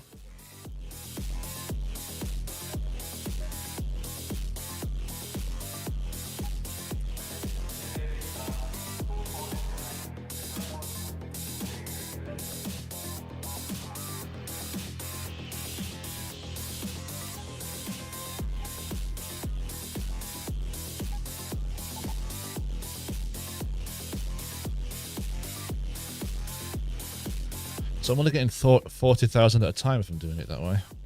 You think of it like that? Look.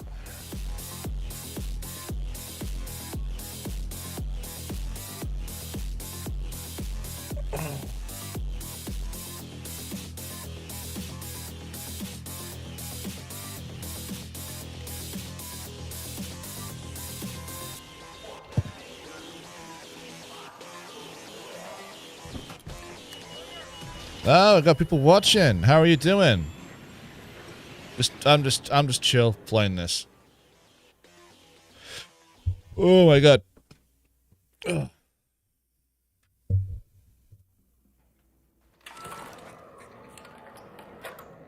Right, let's try to get murked. Okay. Straight away I can hear a shredder.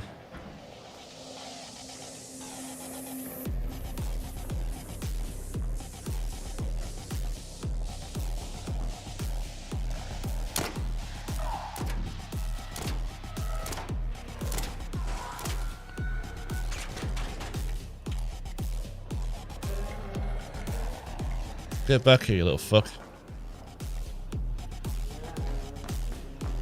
There's a burning shredder on the loose, watch it. There's a shredder on the loose, watch it.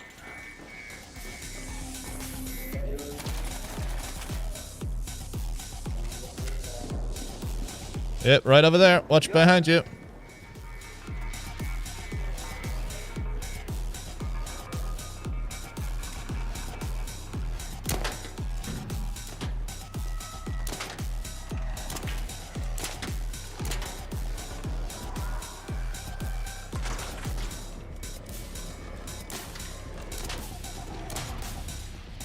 Okay, done.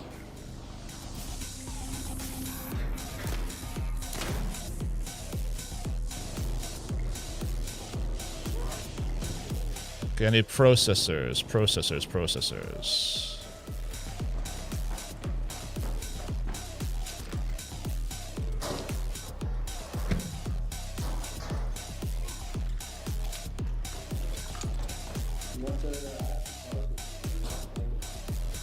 What's that, sorry? Oh, that's sweet of you. Thanks very much, bro. Take care.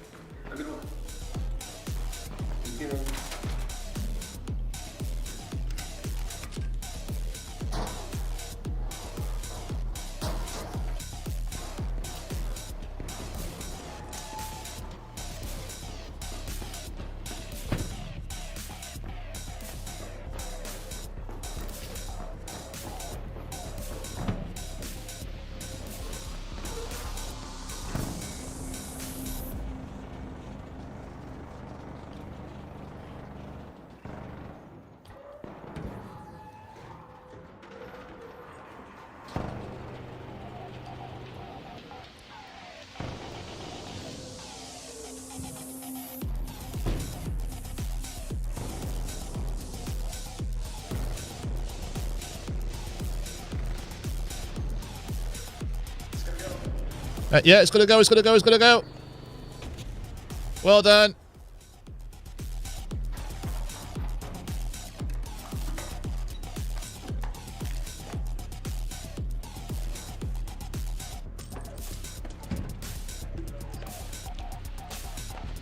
Come on, give me a blueprint. Give me a blueprint I don't have.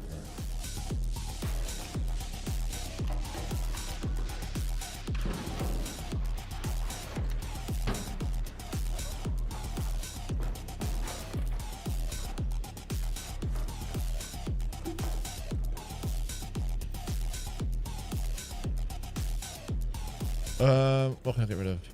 That.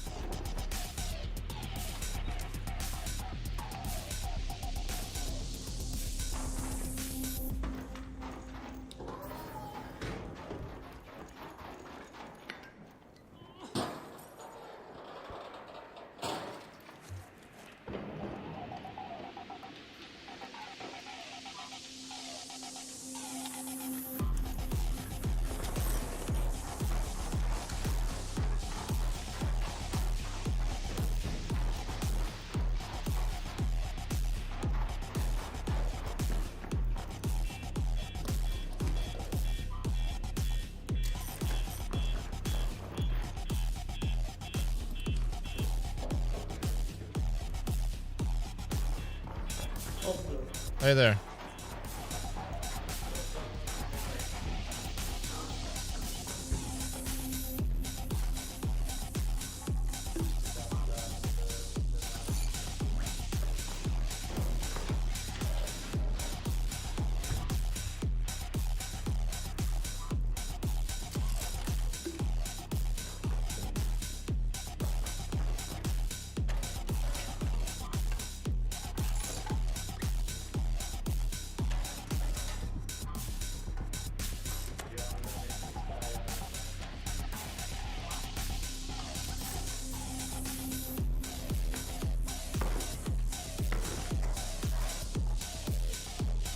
Okay, good.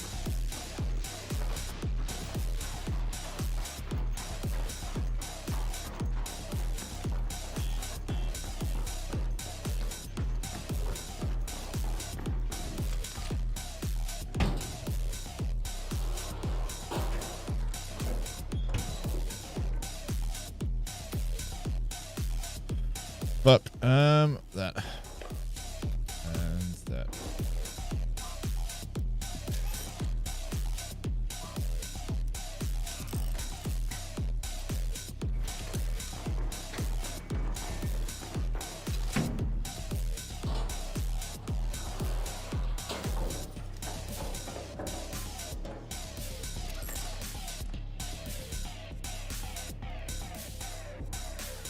Got plenty of those.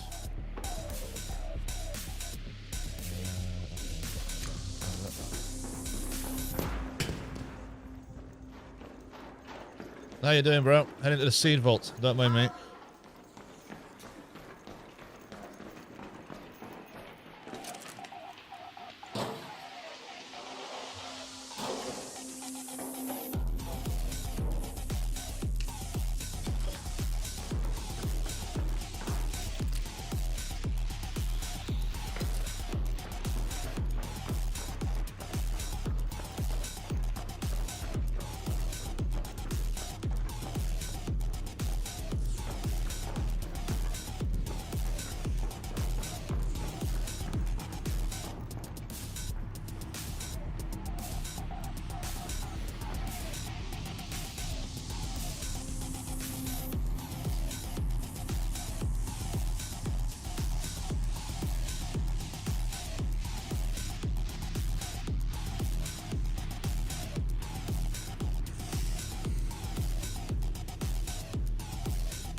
I can buy that, can I? Can I help you? Shit, need more space. Fuck!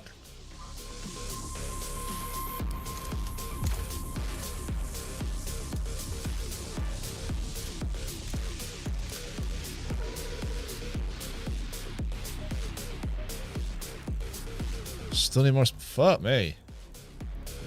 I'm like bang on, is that what it is?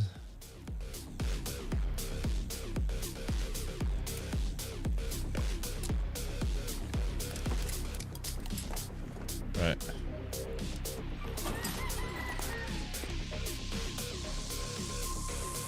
You're back. I am back. Well done. Perfect. Don't get shit past you now, do we? Excellent.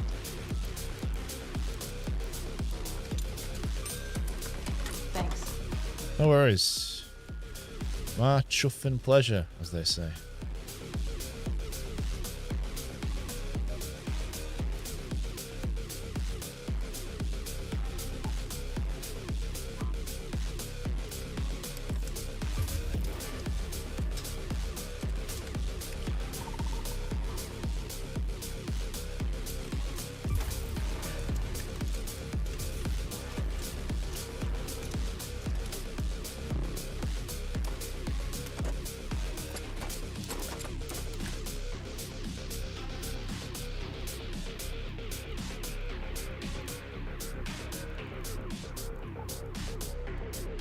Fuck. Oh yeah.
What was I doing that for? Oh yeah.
So it means I have to get at least that in order to justify even going in. It's kind of wild the more I think about it.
Oh, I know where I am.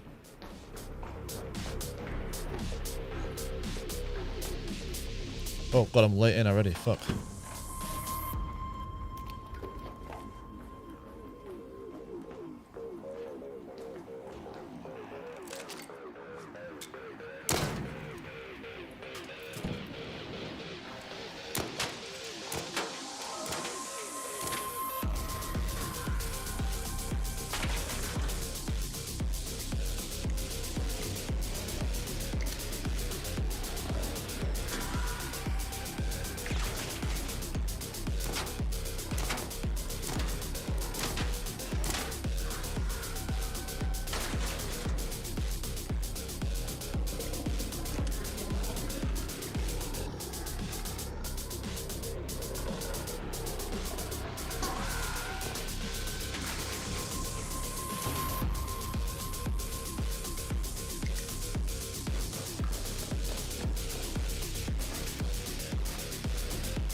Hey, how are you?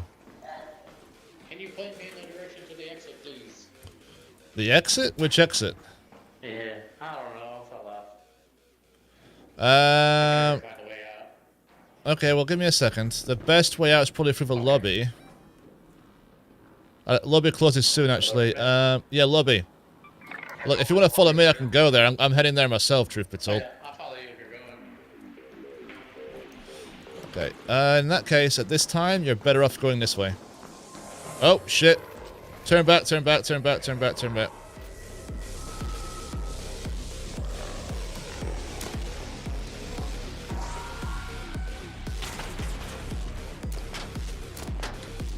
Yeah, just find a place to hide.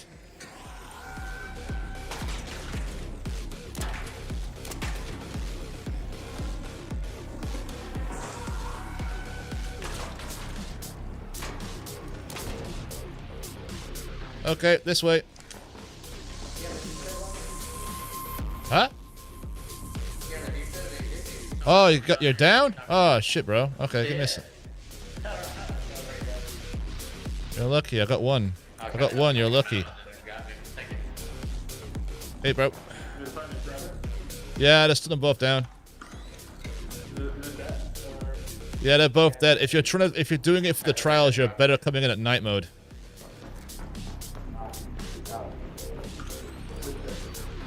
But yeah, if you're wanting the way out, it's this way.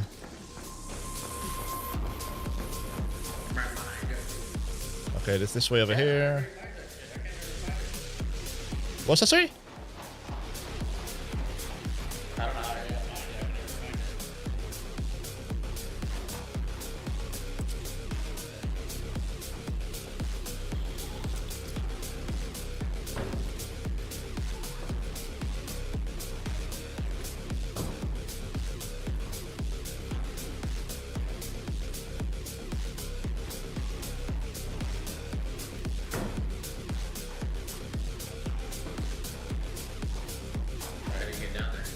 Here.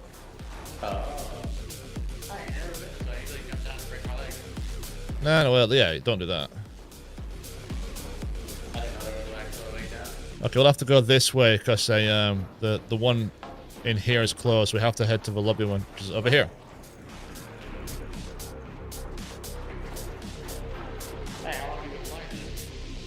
Too long apparently.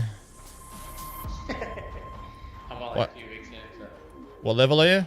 I keep getting it. 40 something. Okay, yeah, I'm 75. I'm doing the expedition, so I'm trying to max everything out for like what, next week I think it is. So right now yeah, like everyone right now is competing for the top 1000th position. So yeah. Yeah, it's still open. Okay, it's over here. And it looks green, so someone's already called it. Oh, it's already there.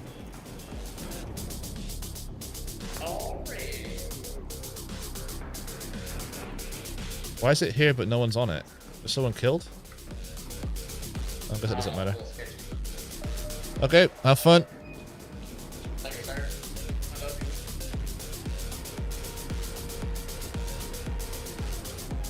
you. Okay.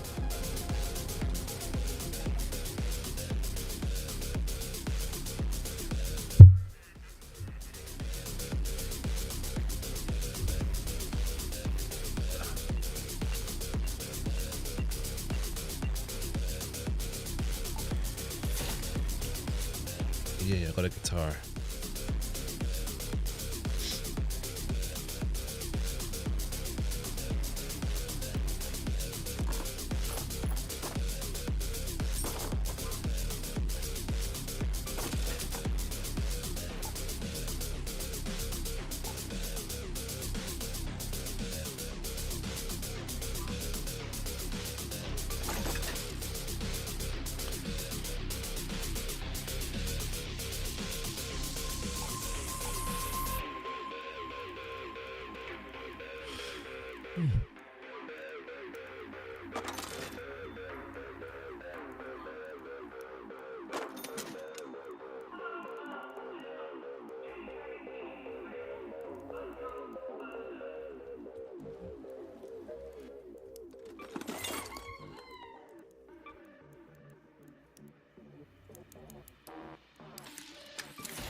That was a fun... Well, I was going to say that was a fun experience. It was a weird experience. I don't think I've ever had a player say they love me before. Like, okay, bro. I'll take it. You know, no worries. I'm here to help. I'm here to do my thing to help you out.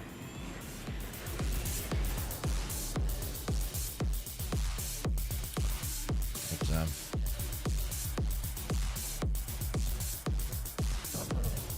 Right. Are we in a good time? Please tell me we're in good times.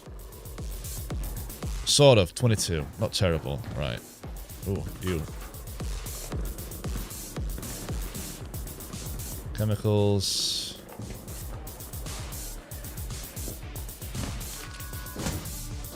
Oh, someone got fucked. I forgot here. Batteries.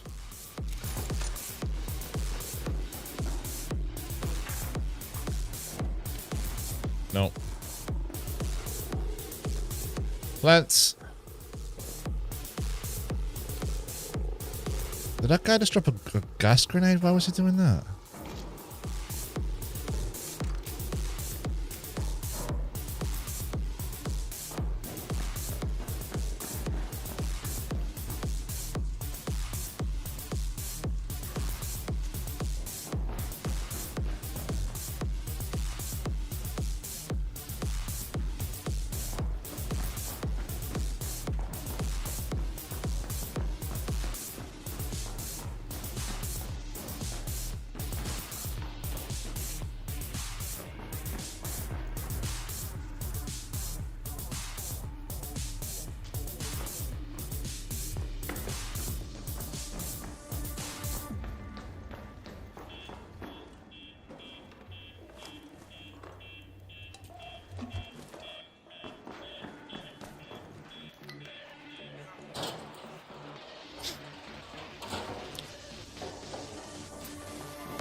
Oh shit.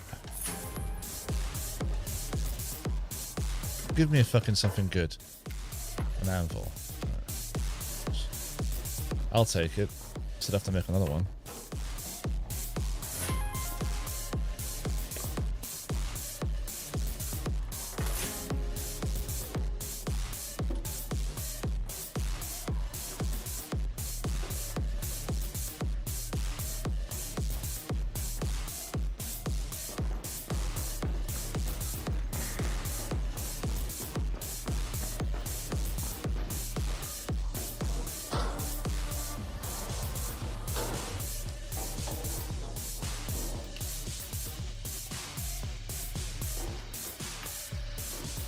Rattler.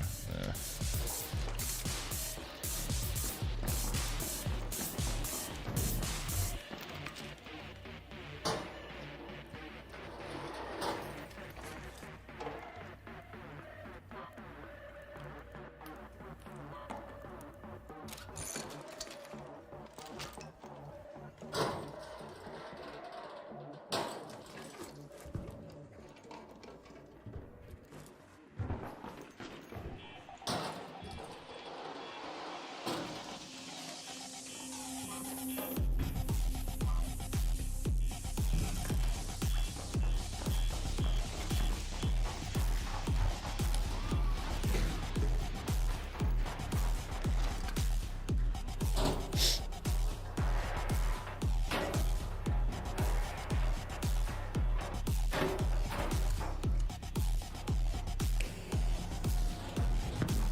Oh.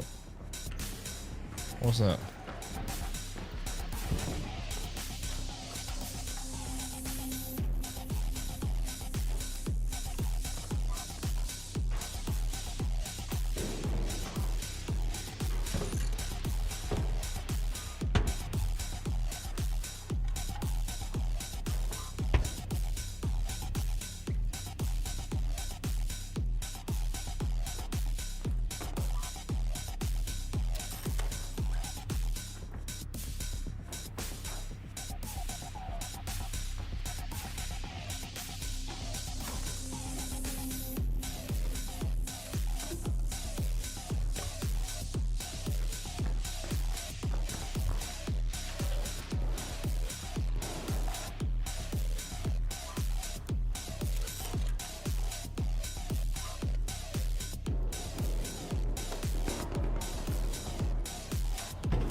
We're getting out of here.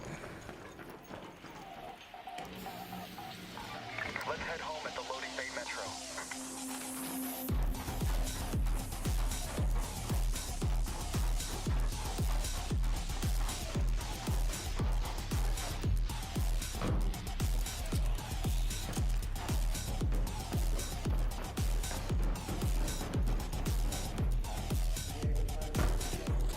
Hey bro, how you doing?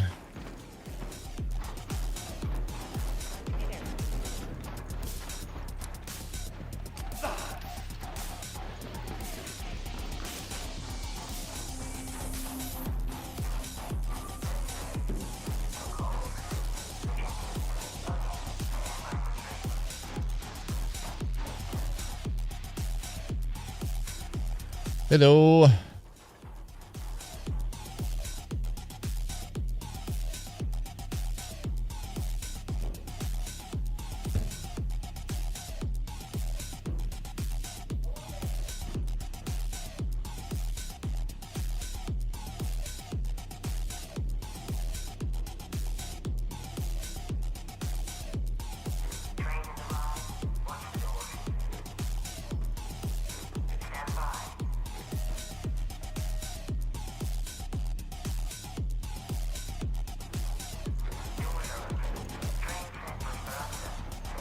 Train, train, train, train, train.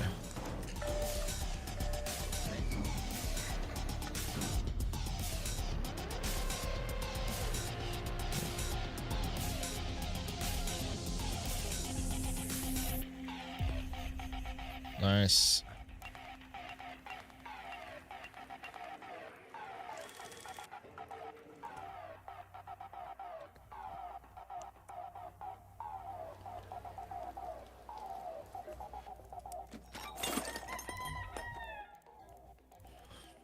Okay.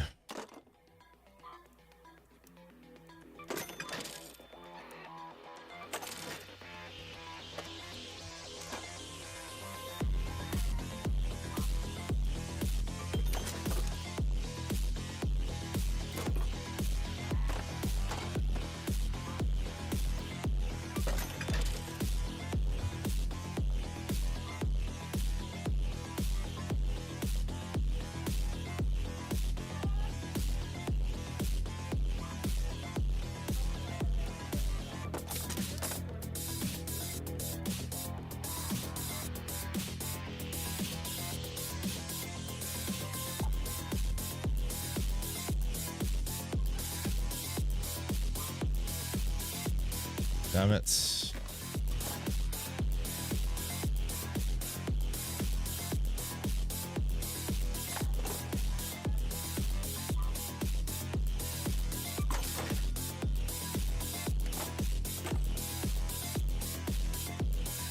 Oh, wait, come on, come on. Put that there.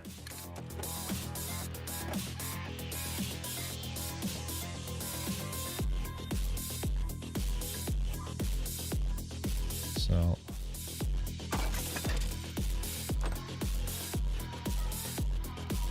God damn, right, let's make some shit. Okay, that's what we need to do.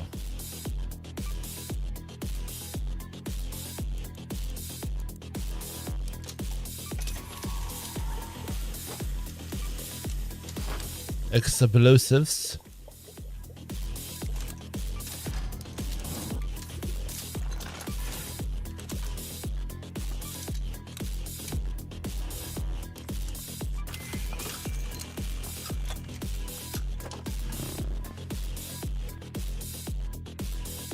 Nice. Okay, cool. Where's the gun? Bobcat. Bobcat.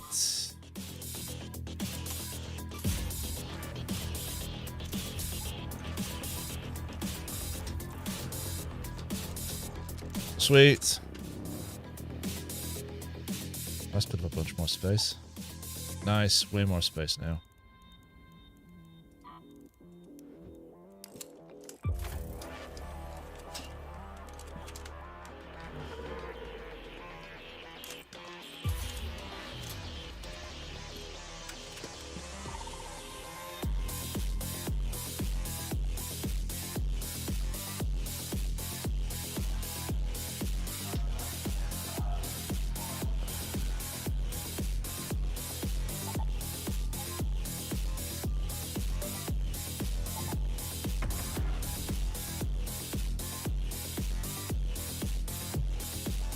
The Midnight Grind, STALLA MONTIS.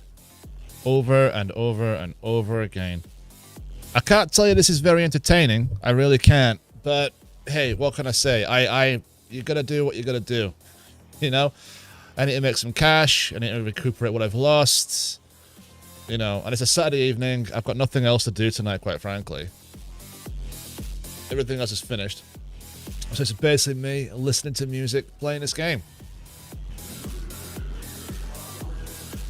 Well, I'm pretty chuffed that I've got a pop-up. I still...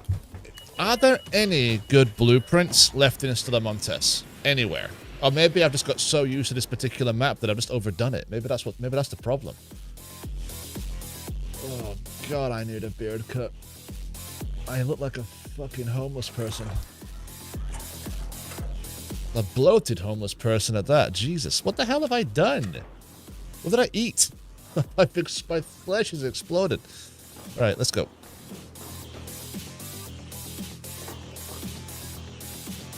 Nice. Ooh, it's daytime. Person over there.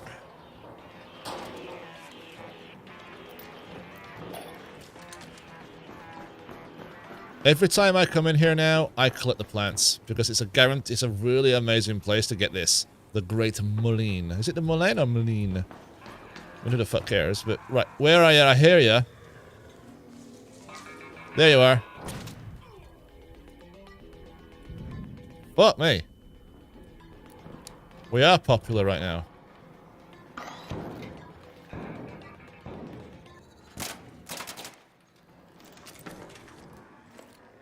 Fucking get from behind the thing. There we go.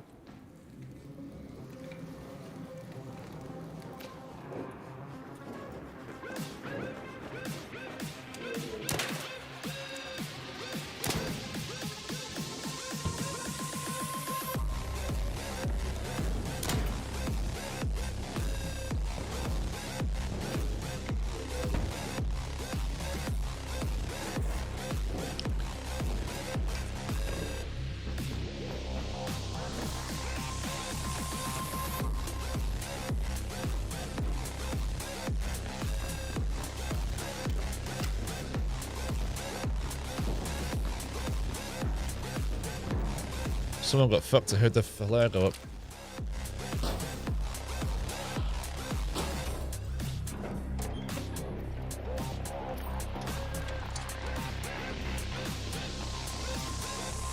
That's floating. Oh my god.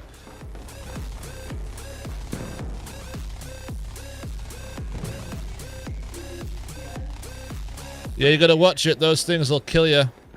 Yeah, you know, I mean, I am blind, so yeah. Fair enough.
Oh, why the fuck? Why is it?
Hey, I have a defib. If you need a defib, I have a defib. Just hang in there. Try to get up to the top here.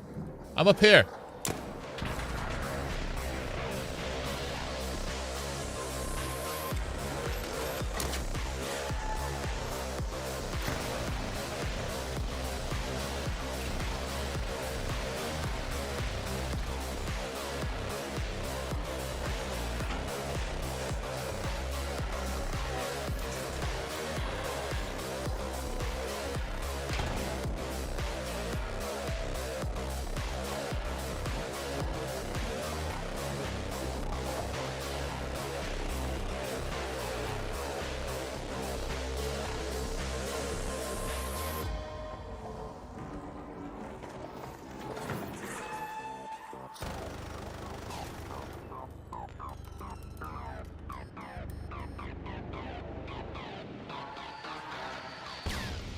Oh, motherfucker. Oh, that's just terrible. Hey, have you got a defib, bro? Okay, well, let's just try to get out of here. Oh, fuck.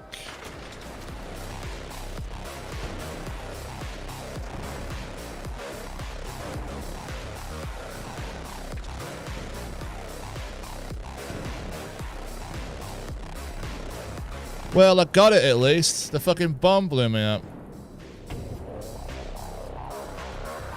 Well, you know, if you can run down and, you know, notify the train, that'll be super helpful. I do. I'm gonna make it, but help yourself to the bastion. I just didn't get far enough away from it. That's what sucked.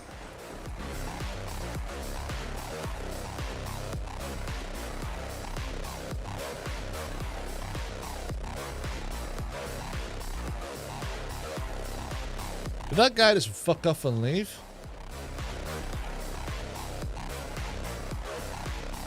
Man down.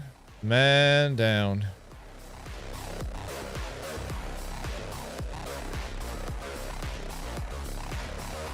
Still active.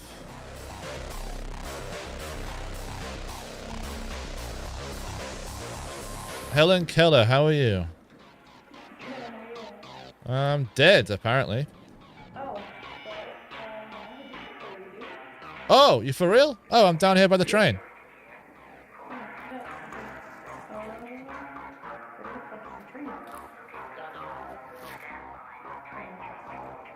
You said you had a defib?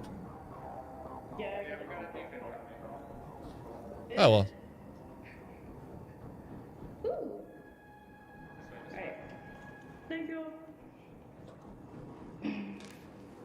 That's okay, bro. I don't need the bandage. I've got a survivor augment on. It's keeping me alive. We got a defib for you, my friend. Oh, you're amazing. Please tell me there's some of the bastion left over for me to grab. Thank you so much. Well, in that case, I'm going to go back up there and try to get it. Oh, do you want a defib back? I actually have one. Give me a second. There's a defib on the floor for you here.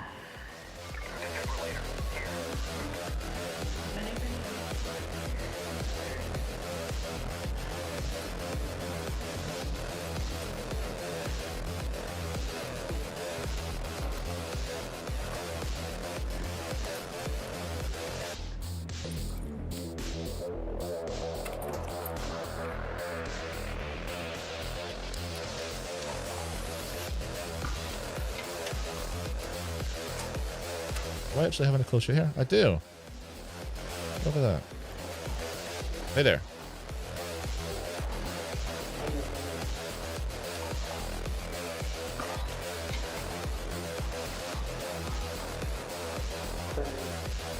Yeah, I'm friendly too.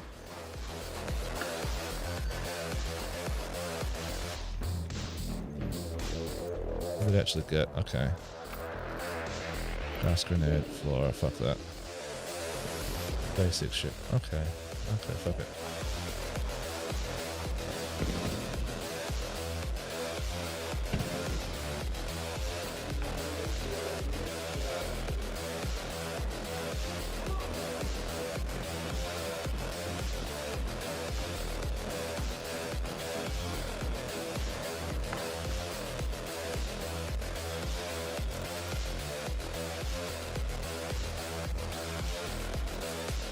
Nah, get the points. Let's go.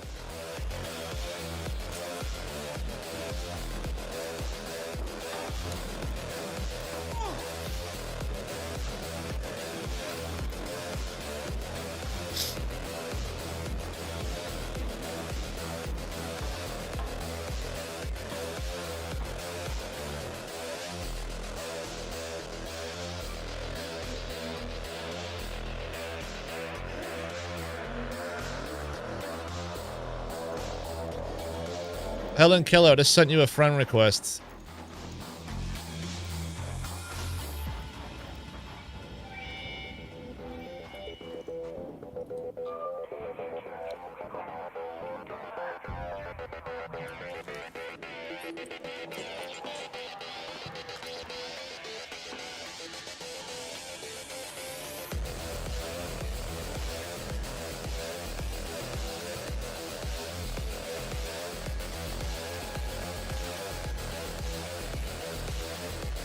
Right. Note to self: next time you do that, get far away, like run away from it.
Right, be right back.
Bill Maher triggers public meltdown? The fuck?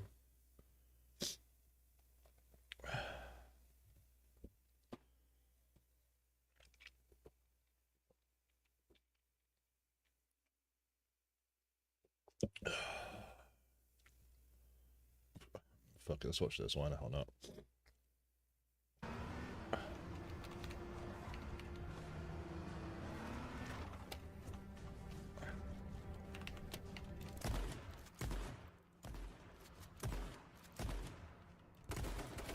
Yeah, you fixed the shotgun, Daybreak! You did a good job!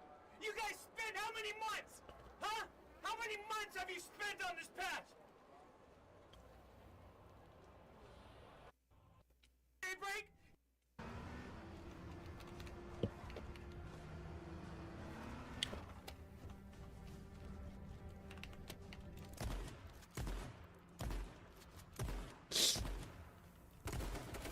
Yeah, you fixed the shotgun, Daybreak! You did a good job!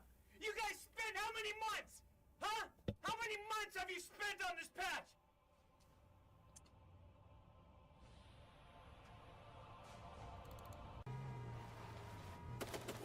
I don't like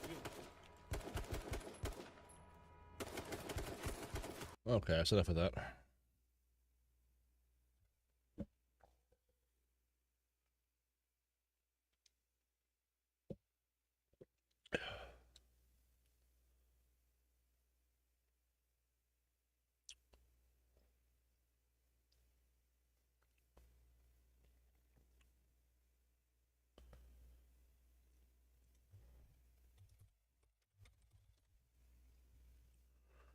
I want to listen to something chill. In the grim darkness of the far future, long before the advent of mankind, the galaxy was the scene of a confrontation so grandiose that its echoes echo even into the 41st millennium. These events were called the War in the Heaven, an ancient, almost mythical battle in which powerful races and cosmic gods came together. In the beginning, there was a civilization called the Old Ones. According to legend, it was they who formed the foundation of the entire galaxy. I'm still getting used to the sound setup, Jupiter. Abilities and traveling through the warp using a network of interdimensional pathways, the future webway. The ancients lived incredibly long lives and possessed technology that even in the 41st millennium seems like a miracle. They're believed to have had a direct hand in the emergence of new races, including the Eldar. On the other side of the universe, the Necrontyr race was also evolving, a morbid race that was fading under the rays of its merciless sun. Their short and misery-filled lives had made the Necrontyr embittered against the world. Their Oh shit, really? Bad luck, dog. Old One's longevity played a decisive role when fate brought these two great civilizations together in a military clash. While searching for a way to escape their impending doom, the Impending doom! with the Catan, powerful star entities. In exchange for an oath of service, the Catan gifted their new allies with the secret of gaining almost eternal life. Almost, huh? Why wasn't it full eternal life then? Transforming the Necrontyr into Necrons, their minds immersed in cold metallic shells of living metal. Soon, driven by anger and new power, they declared war on the Ancients. Thus arose the War in the Heaven, a conflict of colossal proportions involving not just warriors but the Catan energy gods themselves. The catastrophic battles literally ploughed through star systems, destroying a great variety of life forms. The Old Ones, once powerful lords of the galaxy, suffered terrible losses. Lords of the Galaxy! Faced betrayal as well. Having dealt with the Ancients, the Necrons rebelled against their gods. How dare they? Their essences into How dare they, huh? weapons. The war ended with the Necrons, exhausted by centuries of confrontation, Don't keep your enemies deciding to waiting. go into hibernation for millions of years, Done deal. hiding in the depths of their tomb planets and waiting for the moment when the galaxy would be defenseless again. The Ancients have all but disappeared, leaving behind I only get my wares from technological secrets, scraps of knowledge of the warp, and a legacy that other races, primarily the Elder, have used in the future.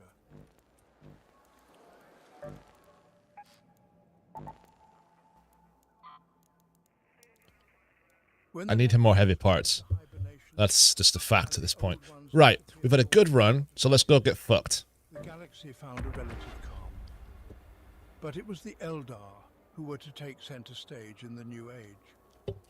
According to legend, they were the children of the Ancients and had mastered the vast holdings of the galaxy, utilizing their knowledge According to legend, huh? of safe passages that allowed them to travel vast distances in an instant.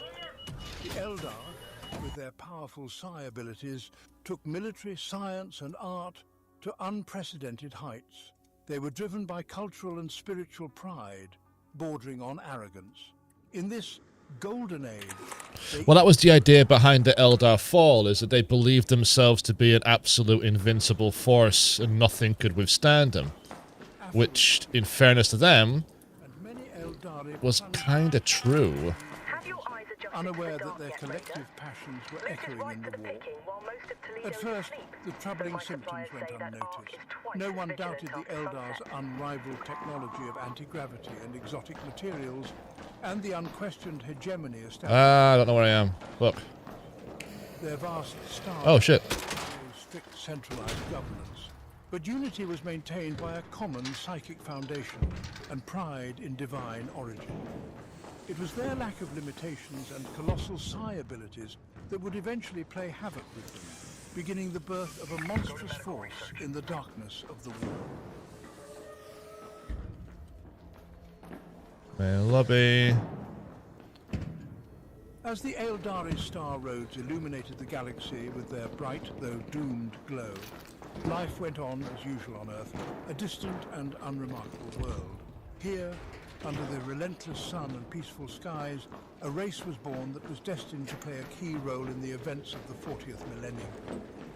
That Where's a goddamn shredder when you need one? In their deep antiquity, humans were nothing more than primates who gradually learned to use tools. Millennia passed, epochs changed. Where the fuck is it? Paleolithic, Mesolithic, Neolithic. The development was uneven. Okay, not here. Then backsliding into Then we're going over here. reality, even then, distinguished mankind among other forms of life. Curiosity and the urge to explore. The desire to explore the world around them, to conquer nature, and to look beyond the horizon, eventually led to the creation of the first civilizations. From the Sumerians and Egyptians to the great empires of antiquity and the Middle Ages. Many centuries later, technology and science began to develop particularly rapidly. Mechanization and electricity appeared, followed by much bolder ideas. Mankind ventured into space. First short flights to the nearest orbits, then to the moon. By about the third millennium, the foundations of future space power began to be laid on Earth and the newly formed colonies. People learned how to build ships for long-distance expeditions, search for suitable planets, and even laid the foundations for understanding warp, the shadow dimension through which interstellar travel faster than the speed of light can be accomplished. However, as often happens in human history, bold dreams were followed by conflicts.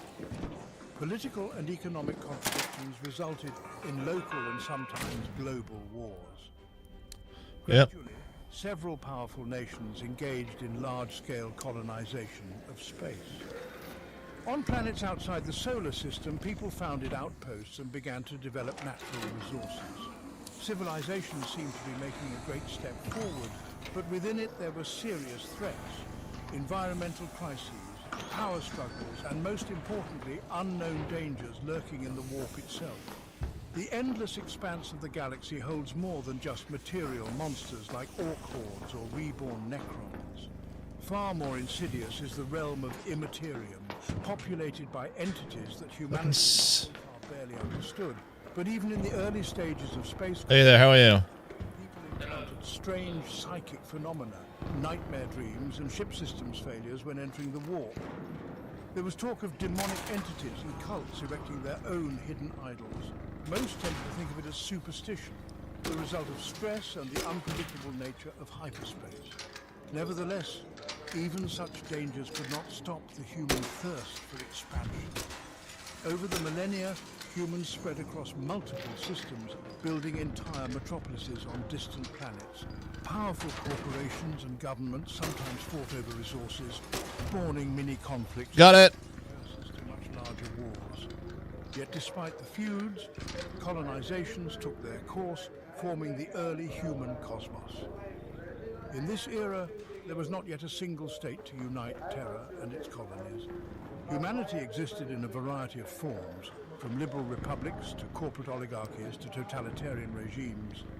But overall, hovered the idea of progress and development, the belief in technology and science. People's energy, their persistence in exploring uncharted spaces seemed inexhaustible.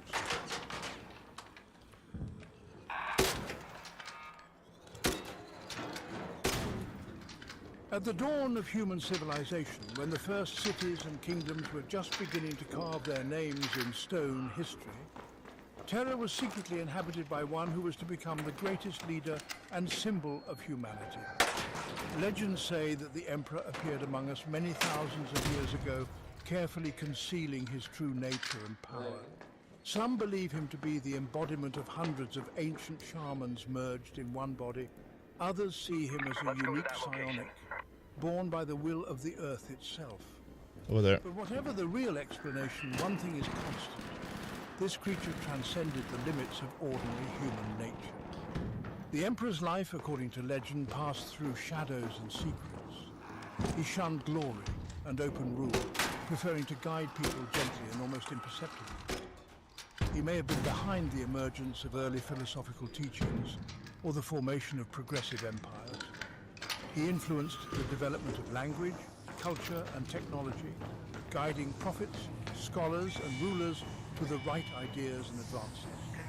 Thanks to his virtually immortal essence, the Emperor has seen civilizations crumble, religions and dynasties disappear, and still mankind inexorably strives forward to a new era of knowledge and opportunity. While technological progress on Terra moved at a snail's pace, the Emperor looked closely at the weaknesses and strengths of humanity. He saw that humans remained susceptible to greed, vanity and fear. But at the same time, he also saw the greatness of spirit, the thirst for knowledge and the capacity for selflessness. It was to protect these better qualities that he continued to live among us. You continued, huh? That sooner or later, mankind would have to face far worse threats than alone. Most people were unaware of the presence of the great patron, but the shadow of the Emperor was already spreading over many countries and cultures. His Okay, plans, someone's killed those two. went far beyond Earth alone. He was preparing to take mankind beyond the confines of his home planet into the vastness of space, where people would not only find new worlds, but also come face to face with the ruthless, universal reality. To eventually lead this truly galactic campaign, the Emperor had to prepare himself and the entire human race for the inevitable trials. Thus ended the era of mysterious manipulations and observations, and the time was approaching when the Emperor would step out of the shadows and take the fate of mankind into his own hands. He'd grab it by the balls, is what he did. Go through a phase of global change. From the first human spacewalks to technological leaps that would be both a blessing and a curse. Blessing and a curse, bros. In these centuries, that the conditions would be created for the Emperor to build the foundations of the future Imperium, a great power that would stretch its iron threads across the galaxy. Surprised no one saw this. After many millennia of being confined to the surface of their home planet, the time has come when mankind finally dared to look to the stars. Time has come. Dream, but with the real possibility of reaching them. By about the third millennium, a considerable time after the historical eras of the ancient world, the Middle Ages and the modern age, Earth's technicians and scientists began to go beyond Earth orbit and explore the solar system. Right, so things are starting to come back. Okay, cool. Centuries allowed the first permanent colonies to be built on the Moon, Mars, and a few other suitable planets. The search for new paths to the stars led people to experiment with a variety of methods of space travel. Sublight travel, which seemed at first the pinnacle of achievement, did not solve the main problem: to overcome the monstrous distances between the stars, where hours and days turn into long decades and centuries. But during this period, researchers stumbled upon an extremely dangerous but promising phenomenon: warp, or as it is also called, immaterium. Theorists have suggested that in this parallel dimension, it is possible to shorten the duration of travel by skipping a ship through another space. At first, warp exploration was completely crude and risky. Expeditions that dared to test hypotheses often returned with distraught or missing crew members. Survivors spoke of nightmarish visions, heard voices appearing just inside their skulls, and equipment recorded anomalous bursts of energy. The lines between material reality and the psychic world in warp are so thin that any emotion can take monstrous... Cultural archives. No, it's in the sandbox. The human urge for expansion and sometimes selfless sacrifice overcame fear. Gradually, the initial principles of navigating through the warp were worked out. Humans Business created center. early versions of defense fields, experimental force barriers, and special systems that allowed ships Where's the to sandbox? I've completely... space more or less intact. The problem was that these The jumps bullets there... remained Wait. highly unstable. Seed Vault Atrium. A slight Okay. disturbance in the immaterium was enough to disable an Seed entire Vault ship, Cultural and Archives. sometimes an entire fleet. Atrium's this There were way. rumors of cursed travelers, crews who returned from the warp possessed or insane. But as history shows, nothing stops mankind in its quest for the unknown. Step by step, technology improved. And so in the centuries following the discovery of the warp's capabilities, colonization spread wider and faster. On distant planets, people began to Play that music, my friends. Play that music. beneath greenhouses and extract the valuable resources needed for further technological advancement. Some colonies declared independence, and new communities and cultures sprouted among the stars.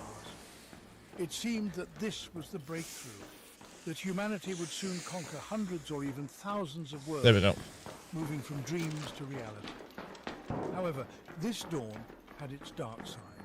Some outposts were hit by unnatural warp storms, communications were severed, and colonies disappeared. Nothing there so far. The rare surviving ships brought back eerie tales of demonic phenomena or paranoia gripping entire crews. Specialists began to suspect that the warp world was inhabited not by mere energy flows, but by something intelligent and extremely hostile. What humanity would later call the forces of chaos.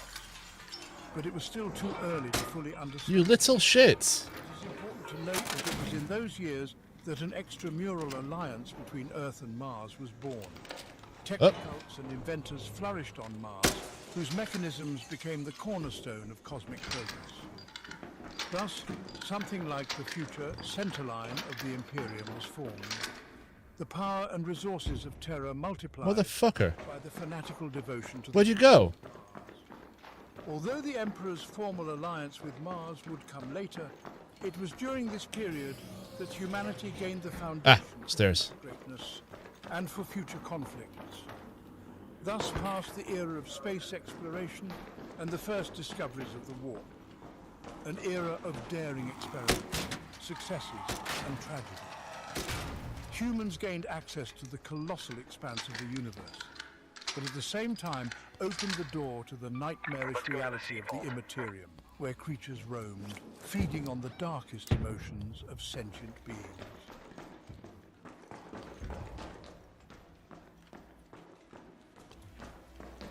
At the turn of the 25th millennium, humanity was on the rise, continuing to colonize the stars and explore the warp. But at the same time, somewhere in the far reaches of the galaxy, Okay, no. a cataclysm was brewing that would affect the fate of millions of worlds. It was the tragedy of the Eldar, a race that had once seemed unshakable and almost divine. For centuries, the Eldar lived in luxury, in a world where there were no limits to creativity, exploration of psychic powers, and the pursuit of pleasure. The technological and cultural power they had accumulated How you doing, bro? made them virtually invulnerable to external enemies. That was me talking. I didn't do anything, though. Other Xenos were easily dismissed. And the threats of the warp Oh, shit. Okay, well, thanks for telling me. were still learning how to build There's someone over here. space. The Eldari had webways, a secure network of passages through the immaterium. They could move easily between their magnificent colony worlds, and there was nothing to indicate impending collapse. But the problem lurked within the Eldar themselves. Their psychic potential was immense. Thought, emotion, and will could be translated into reality almost at the wave of a hand. It was this subtle connection to the warp that led to their fatal degradation. The more the Eldari immersed themselves in refined and in time perverted entertainment, Hey, has anyone in here seen a shredder? desires and passions accumulated in the darkness of the immaterium. The collective psyche of the entire race became a gigantic crucible where the wildest fantasies and vile vices flared up. Soon, this energy-informational storm of feelings resulted in the birth of a new god of chaos, Slanesh, the embodiment of sophisticated sensuality and vices. The culmination occurred The so rapidly embodiment of vices. that almost the entire civilization of the Eldar was swept away by one single psychic explosion. Multiple Eldari worlds were devastated in a matter of moments. Billions of Eldar died, their souls dragged into the warp, where they were devoured by the newborn Slanesh. The Eye of Terror, a colossal warp rift that tore the fabric of reality and became a projection of Eldar Vice onto the material world, was formed there at the point of the... Anyone seen a shredder in here?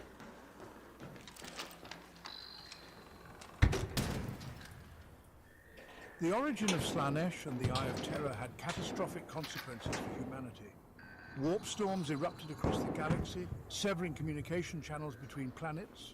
Colonies that once thrived Say there's a no. Okay, where are we going? on terror became isolated for decades and centuries. Assembly. Into famine, disease, and internecine warfare.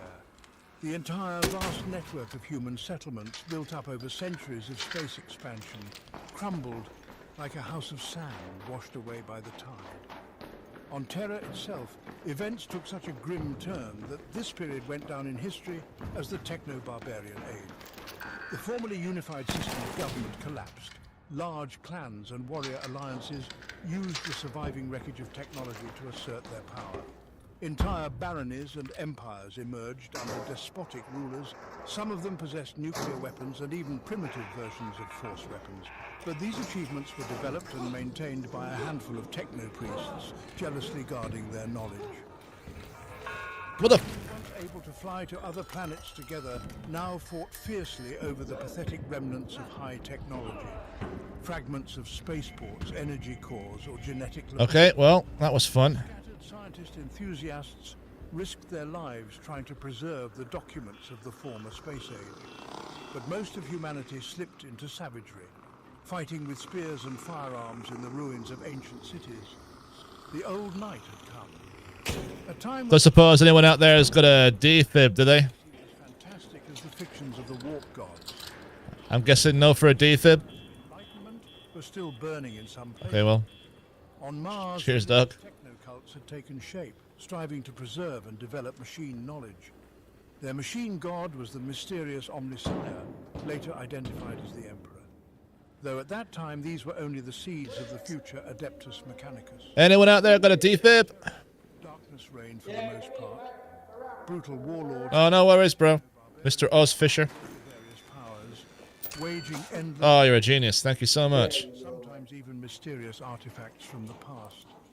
It was the same on I tell you, man, there's fucking fireballs and Christ know what literally respawning like right behind you as you're walking. It's insane. high technology to primitive cultures. Of course, periodically, Yeah, like because they've all been killed and everyone's doing the trials, like they literally spawn right behind you and they blow up. stood the test of time. So watch it. Be careful. But thank you so much for the defib. I appreciate that. Dragging with them demonic echoes, ships that dared to go on, went missing. And those that returned brought only horror stories of monsters that tore from the depths of the immaterium.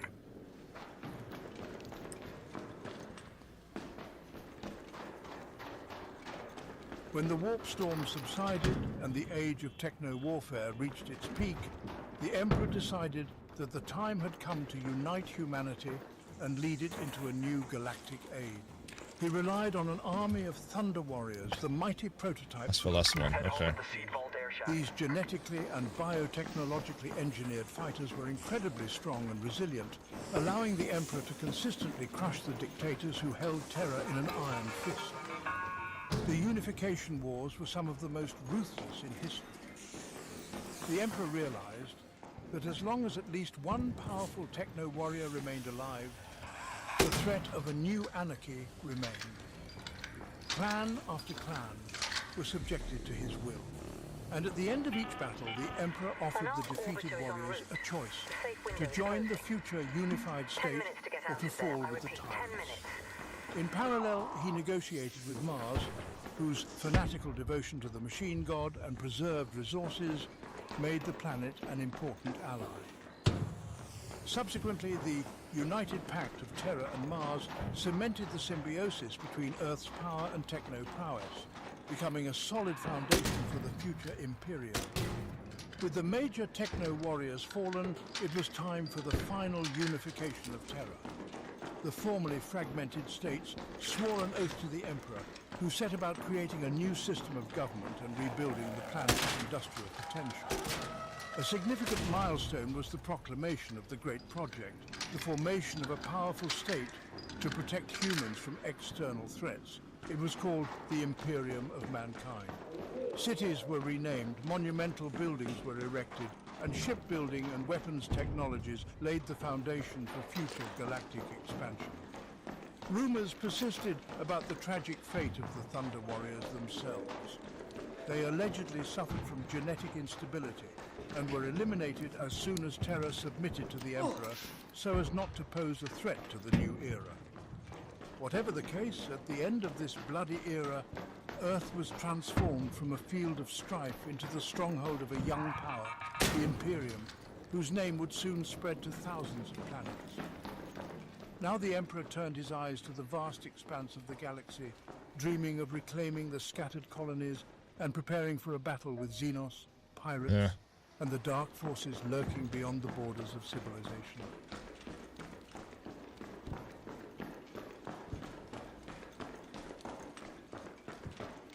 When Terra was finally unified under the Emperor's rule and the grand transformation had begun, the time had come for the next step, venturing out into galactic space to reunite the torn colonies of humanity and establish a unified order.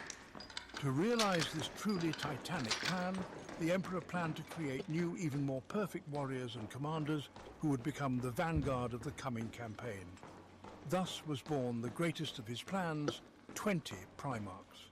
Each Primarch was supposed to embody certain ideals: bravery, wisdom, iron will, impeccable understanding of tactics and strategy. Okay. Future legions of Astartes, genetically enhanced soldiers for whom Primarch genes served as a kind of nucleus, were developed on their basis. However, barely had these great beings been created, the gods of chaos struck. The forces of warp kidnapped the baby Primarchs and scattered them to various planets throughout the galaxy. Oh shit. This act was to undermine the Emperor's great mission, for he was left without his invincible sons. But the Emperor was determined. First, he assembled the existing legions of Astartes, whose genetic basis was still intact under the control of laboratories on Terra and Mars. Then he began the Great Crusade, gradually expanding the borders of the Imperium. God damn. His scattered sons across the stars. This crusade grew to include Hey, is there a shredder down there somewhere? becoming the grand event of the time. Each time the Emperor Hey, us Fisherman, how are you? Thanks for the defib again, bro. his legion, bonding with thousands of Astartes based on his genetic code. In those years, the Emperor's forces had waged countless campaigns across the galaxy. Human worlds, from the most technologically advanced to those severely degraded after the Old Night, met the crusade in different ways. Some where the population gratefully accepted the Imperium as liberator, and some where there were brutal rulers who had to be overthrown by force. Okay. These conflicts revealed the diversity of human cultures that had emerged in isolation. Some were fanatically opposed to any outside forces, others relied on the power of religious cults or ancient techno-guilds. But the Emperor believed that humanity could not be strong by being fragmented and at war with itself, and so each such world had a choice to make: join the Imperium or fall. In parallel, the forces of the Imperium faced the colossal threats of the Xenos.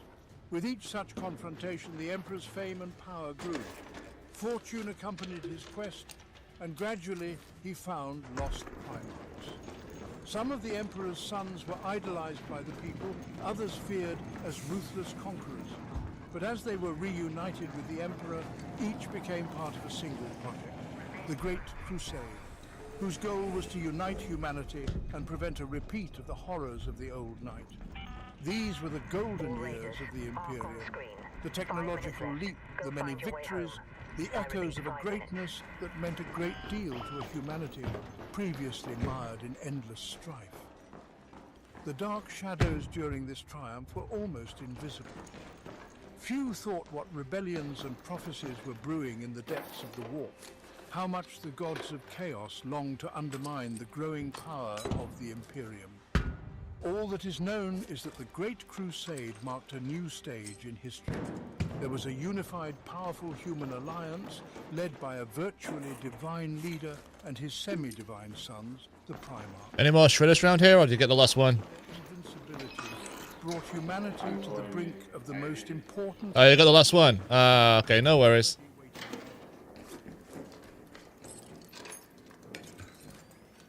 As the Great Crusade approached its climax, the Emperor saw fit to step back from direct command and entrust all military operations to the Primarch Horus Lupercal, the most illustrious and most loyal of his sons.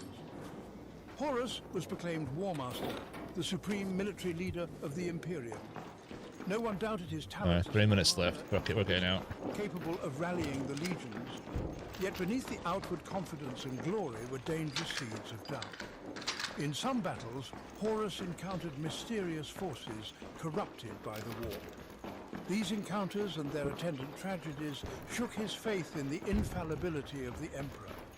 Meanwhile, the Chaos Gods, entities that dwell in the Immaterium, skillfully fed these inner doubts, promising Horus unprecedented power and insight into the true nature of the universe. In the end, even his phenomenal fortitude did not save him from his gradual descent into the abyss of betrayal. Thus, Last train home, guys. Get on it. civil war in the history of the Imperium. Under the influence of Horus and the Chaos Gods, some of the Primarchs also turned their backs on the Emperor. They were joined by entire legions of space marines who had previously stood guard over humanity. Among the most notorious traitors were Angren, whose rage embodied the fury of the bloodthirsty chaos god, Khorne; Mortarion, who ended up wallowing in the stinking gifts of a disease-causing force; and Magnus, who possessed incredible psychic power and believed himself to be in the service of the greater good, until he was trapped by mystical intrigue. Such stories were repeated throughout the galaxy. Yesterday's brothers found themselves on opposite sides of a deadly conflict. An era of turmoil had begun for the Imperium. Take care, bros. Forces accumulated during the victorious expeditions had to be turned against its own sons. Huge armies that had previously fought the Xenos and liberated human worlds were now fighting among themselves, causing monstrous damage to the state. Orcs and other hostile civilizations, not encountering such a concentrated repulse as before, began to activate on the fringes of the Imperium's domains. But the main battle was fought within, where traitors established beachheads, conducted extensive chaos rituals, and amassed armadas capable of assaulting the most fortified systems. With each new battle, Imperial forces lost control of the galaxy's borderlands. Legions of loyal Primarchs tried desperately to hold back the traitors, but time was steadily working against them. A serious blow to the Emperor was also the loss of trust in the eyes of many warlords and even entire worlds, who could not understand how a figure as great as Horus could turn against his father. They just didn't get it. Instead of a victorious march Scrappy! of the galaxy, the Imperium found itself embroiled in a self-destructive war.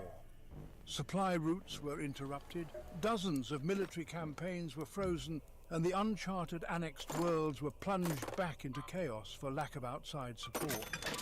This civil war was not just slowing down expansion, it was calling into question the very future of a united humanity.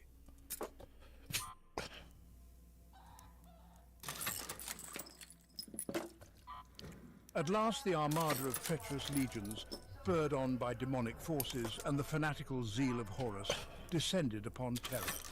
Their greatest prize was the Imperial Palace, an impregnable citadel, a symbol of the Emperor's power and authority. The defenders, drawn from the loyal legions and armies of the Imperium, steadfastly held off the onslaught while plasma volleys blazed around them, and the black magic of the Chaos Sorcerers hovered in the air. There was no question of any other fronts. The fate of humanity was decided here and now.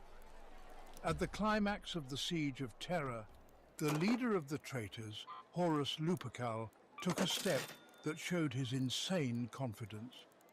He removed the flagship's defenses in order to lure the Emperor into a duel with him and bring the betrayal to its logical conclusion. Yep. The Emperor, realizing that further protracted fighting would exhaust his already strained defenses, accepted the challenge and boarded Horus's ship. This decisive battle became one of the most legendary in the history of the Imperium. Two colossal wills clashed. Father and son, once close, now deadly enemies. The very air split under their blows, and every moment was saturated with warp energy and psionic fluids. In the end, the Emperor managed to deal the traitor a blow from which he could not recover. Horus perished. What a his fat. body and soul shattered in the mangled veil of warp, and with it the Chaos God's hope of ultimate victory that day was lost. But the Emperor, having defeated his greatest enemy, paid a terrible price. His wounds were fatal.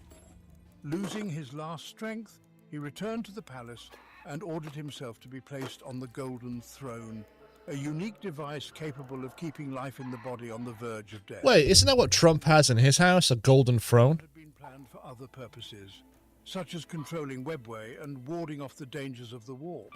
Shit. Now, it was the Emperor's permanent dungeon.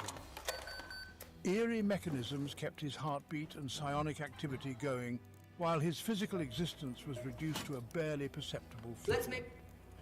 With Horus's death, the heresy's bloody march ended, but the destruction was monstrous. The remaining traitorous legions retreated. Okay, I need heavy to the gun depths parts. of the Eye of Terror, and the loyalists began to heal their wounds, picking up the wreckage of troops and infrastructure. At the same moment, the Imperium space was left without a direct leader. The Emperor could no longer physically manage affairs, being in permanent oblivion and only mentally extending himself over the people.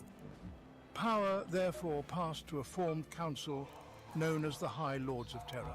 Yep, High Lords. The supreme governing and legislative body, attempting to preserve the system built by the Emperor. Was it something else? Even then, however, many realized that the previous golden age had Take it. passed. While the spirit of the Emperor continued to hover over the Imperium, keeping the astronomical navigation beacon alive and giving people hope, realpolitik was becoming a bureaucratic mechanism. The legions of the Space Marines were preparing to reform, never again to repeat the horror of betrayal on this scale.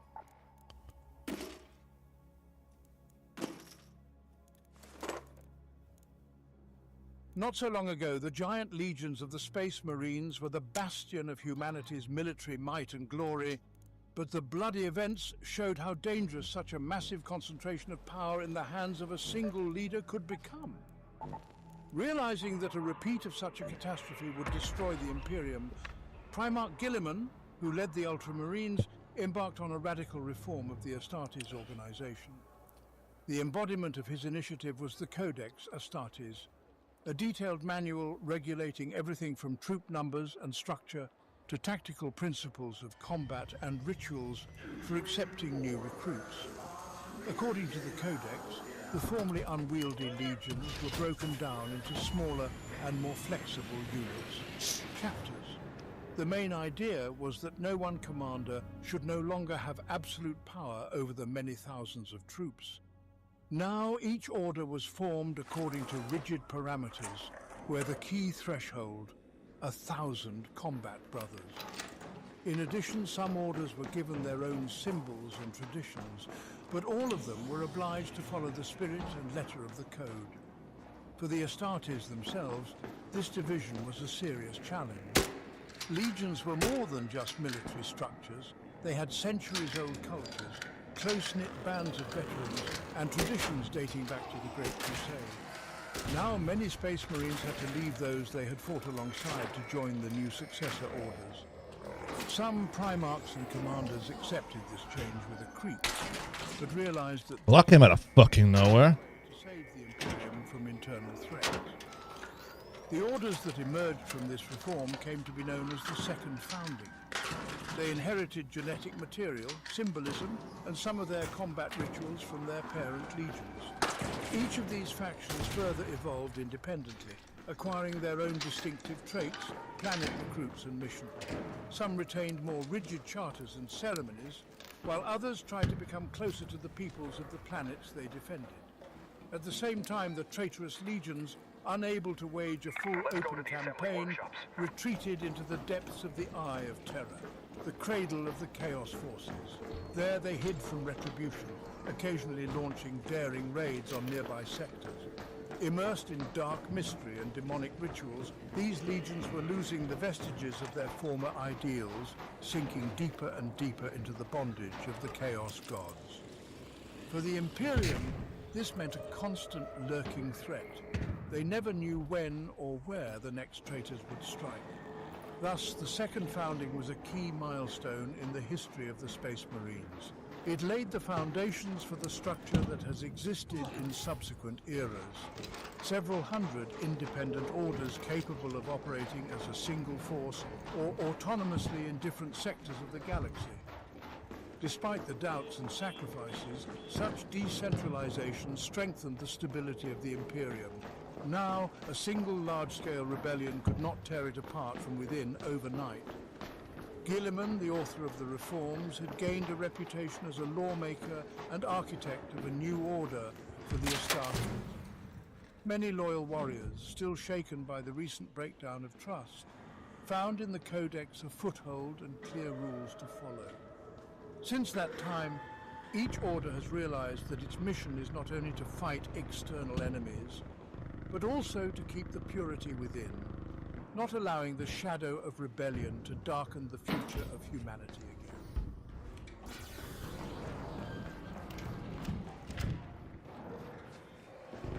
As the smoke of the post-heretic battles died down and the Emperor sat half dead on the Golden Throne, a new spiritual movement began to grow throughout the Imperium. The Emperor began to be seen not just as the greatest ruler and savior of mankind, but as a true deity. In the absence of his active power and direct statements, the emerging religious factions were increasingly bold in proclaiming him God Emperor, and a cult of universal worship was born in the palaces of terror. In time, this movement developed into a centralized organization, the ecclesiarchy. Its leaders declared the tenets of the Emperor's divine essence, calling for unquestioning devotion to the Holy Throne. Giant temples and cathedrals with Gothic spires were built on planets where people could pray for deliverance from heresies, xenos, and other threats. In those very decades, the foundations were laid for rituals, psalms, and ceremonies, some of which are still practiced in the 41st millennium. However, the spread of the cult entailed a rapid rise in fanaticism.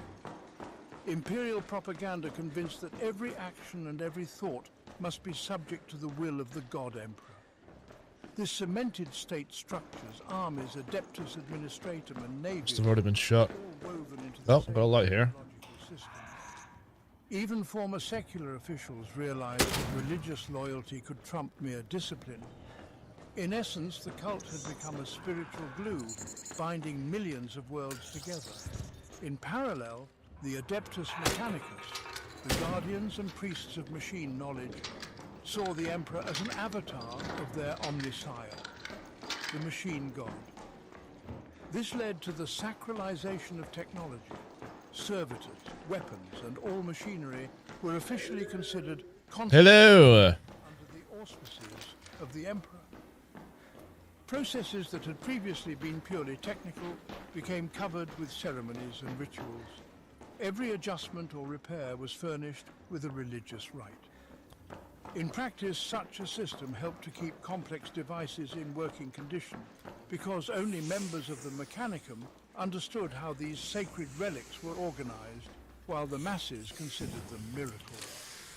Thus, by the middle of the 35th millennium, the imperial cult had become an integral part of governance.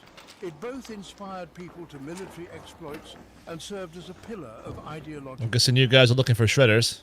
In the minds of the masses, the emperor was no longer just a great ruler, but a Yep. living deity, whose presence, albeit on the brink of death, still guided the destiny of mankind. Although the emperor himself had rejected the divine nature in the previous era, the new reality dictated its own terms.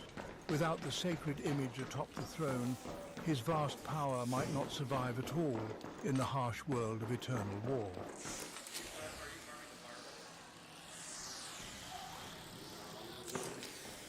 At the turn of the 41st millennium, the forces of chaos were once again active, most notably Abaddon the Despoiler, a sinister warlord who had inherited the will of Horus and cheated death on his way to power.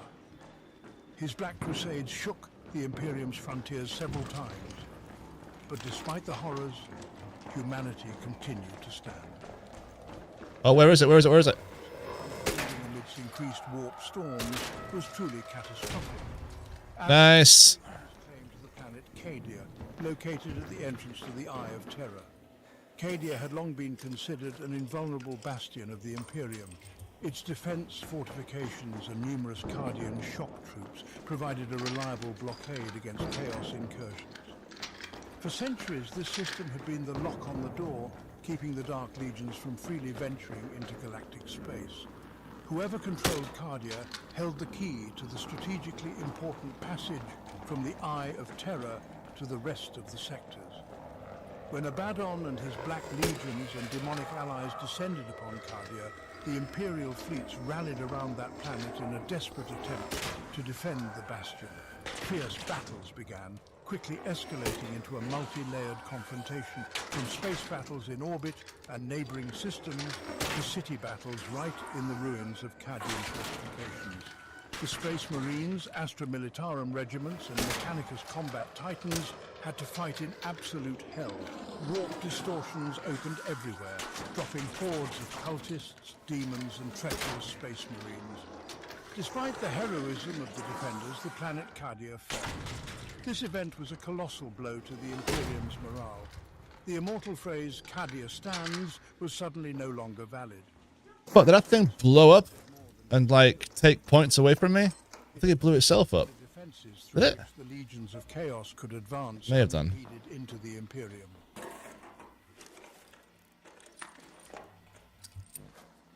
The collapse of Cardia was the fateful point beyond which the dark energy of the warp surged into the material world with unprecedented force. As a result of demonic rituals and weakened defenses, the Great Rift was formed. A giant warp rift that cut the galaxy almost in half. Like a terrible wound in the body of the universe, it permanently divided the Imperium into two parts. On one side remained Imperium Sanctus, where the sacred Terra, Mars, and the bulk of the Imperial systems were located. It was there that the surviving fleets and combat forces flocked to try to maintain some control over the warp corridors. On the other side was Imperium Nihilus, Nihilus. communication with Terra, and plunged into the darkness of endless warp storms. The worlds in this region are effectively cut off from the center, forced to survive under the constant pressure of chaos and the growing aggression of the Xenos. Following the formation of the Great Rift, demonic activity rates skyrocketed everywhere. On planets once considered safe, portals to the Immaterium opened up, and monstrous entities burst forth with a Demons! Countless chaos cults on Imperial worlds gained momentum, staging riots and ritual orgies that drove entire sectors into anarchy. Witchcraft storms raged in the warp itself, making traveling through hyperspace even riskier. Where is it? For millions of Imperium citizens, it was a time synonymous with apocalyptic fear. Suddenly it became clear that the colossal machinery of the state, built on fear and faith, could not protect all worlds at once. Instead of the previous localized campaigns, it was now a matter of catastrophes of entire sectors. Only thanks to the fanatical devotion to the God Emperor and desperate mobilization of resources has the Imperium not yet finally collapsed. Thus, a new era was born, in which the Imperium of men is not destined to return to its former stable state. The Great Rift became a reminder of the dramatic defeat, a barrier dividing the galaxy into light and darkness. And in this darkness, Chaos and its allies felt more confident than before, preparing the next blows that would once again put humanity's very existence on the line.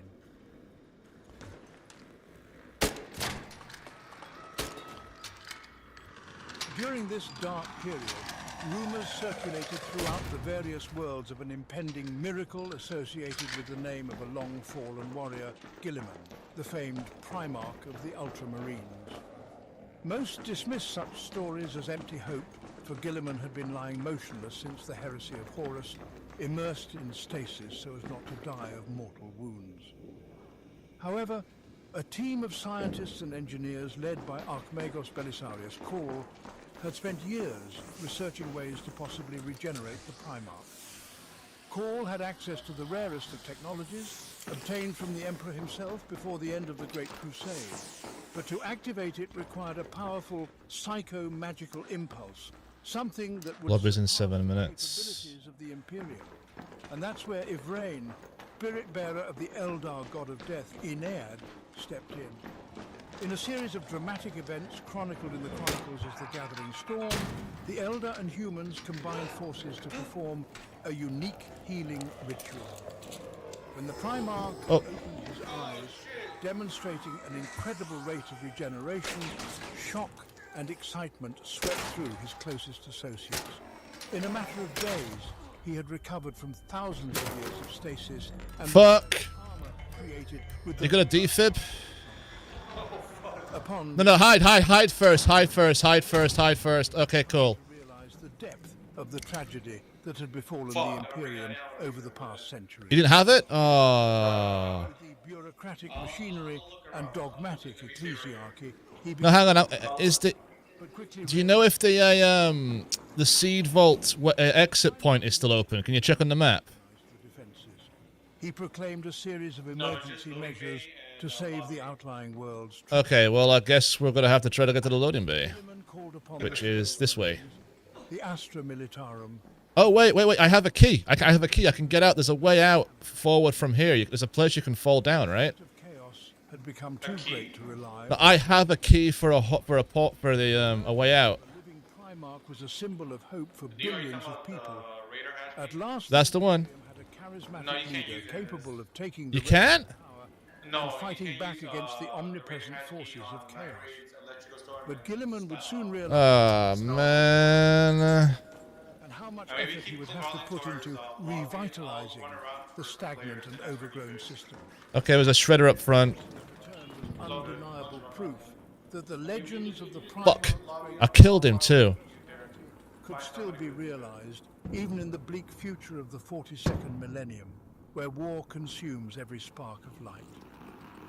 Damn it.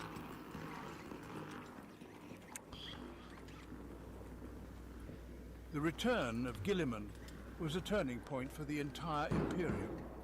Realizing that the Great Rift had brought humanity to the brink of catastrophe, the newly risen Primarch proclaimed with unprecedented determination the Indomitus Crusade, a grand military I wonder if they'll show up. campaign designed to reorganize It was defenses. bound to happen sooner or later, though. I got killed.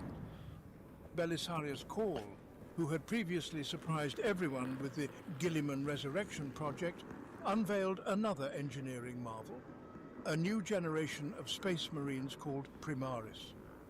These warriors, with their improved genocode and modern equipment, were to make up for the losses of the Imperial chapters, which had been serving on the front lines for 1,000 years, They need to have a tool that allows you to res yourself. the endless centuries of war. As soon as the Indomitus I Crusade mean, if I can crawl on all fours like a little pooch, why can't I, reach in my pocket and pull out a defibrillator? fallen into chaos, You know what I'm saying? from terror's power altogether. Desolation and fear reigned everywhere. Planets that had previously prospered now saw only devastation as orc invasions led by warlike war bosses turned sectors into zones of total carnage. Okay, well, I guess we're just going to wait here. Wherever the Greens were seen, anarchy always ensued. The Orcs did not recognize long negotiations and blew up everything in their path, forcing the Imperium to transfer colossal reserves to the most remote and scattered regions. But this was not the only problem. In the depths of space, the Tyranids were becoming more and more active, becoming increasingly adept at devouring the biomass of entire systems. Colonies isolated by warp storms, where there was no way to get help quickly, were under attack. At the same time, there were increasingly ominous reports of the awakening of the Necrons, an ancient race that had fallen into Anyone out there got a defib? their tombs in armies. The Necrons were rumored to be ruled by a mysterious silent Anyone out there got a defib? restore the Iron Legions to their original majesty and strike fear into even the most sophisticated Adeptus Astartes. In addition to all these threats, legions of chaos were spreading their wings Calling out again. Anyone out there got a defib? and trying to reach Imperium Nearless worlds that had been nearly cut off from terror.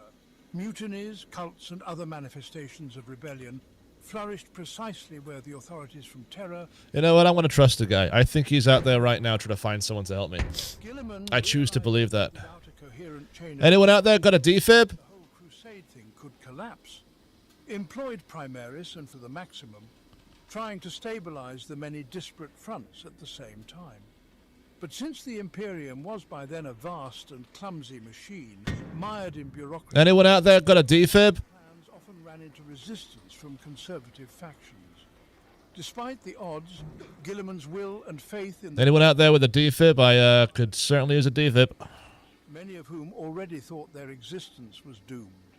The legendary Primarch, who emerged from the depths of the past, enlisted the support of Mars and the skilled craftsmen of Mechanicum to launch new production lines of weapons and machinery. Anyone out there got a defib? Effectiveness, as their genetic stability and enhanced characteristics Hey, bro, you got a defib? on the battlefield, capable of turning the tide of seemingly lost battles. The Indomitable Okay. Crusade was never an easy march of victory, but rather a protracted confrontation. Yeah, I got a survivor on, so I can wait, but I need a defib. Hordes Either that or it's a long ass crawl to the lobby to get out of here. to the afterlife metal of the Necrons and the Which actually, which way out is open? seeking to reach the heart of the Imperium. But it was because of this campaign that the entire Okay, system, lead the way. Let's go. soldiers and civilians alike, Is it the lobby or is it the where is it? The metro? not only by force of arms, but also by deep reform, revitalizing dead bureaucracies and restoring humanity. Oh, you're right. You're right. You're right. So the lobby is still open, yeah? This era began as an hour of Oh, perfect. but it was also an hour of courage, when the immortal spirit of the Emperor, reborn through his son, once again raised the people against the unprecedented threats of a dark galaxy. What's it called? Alpha. Yeah.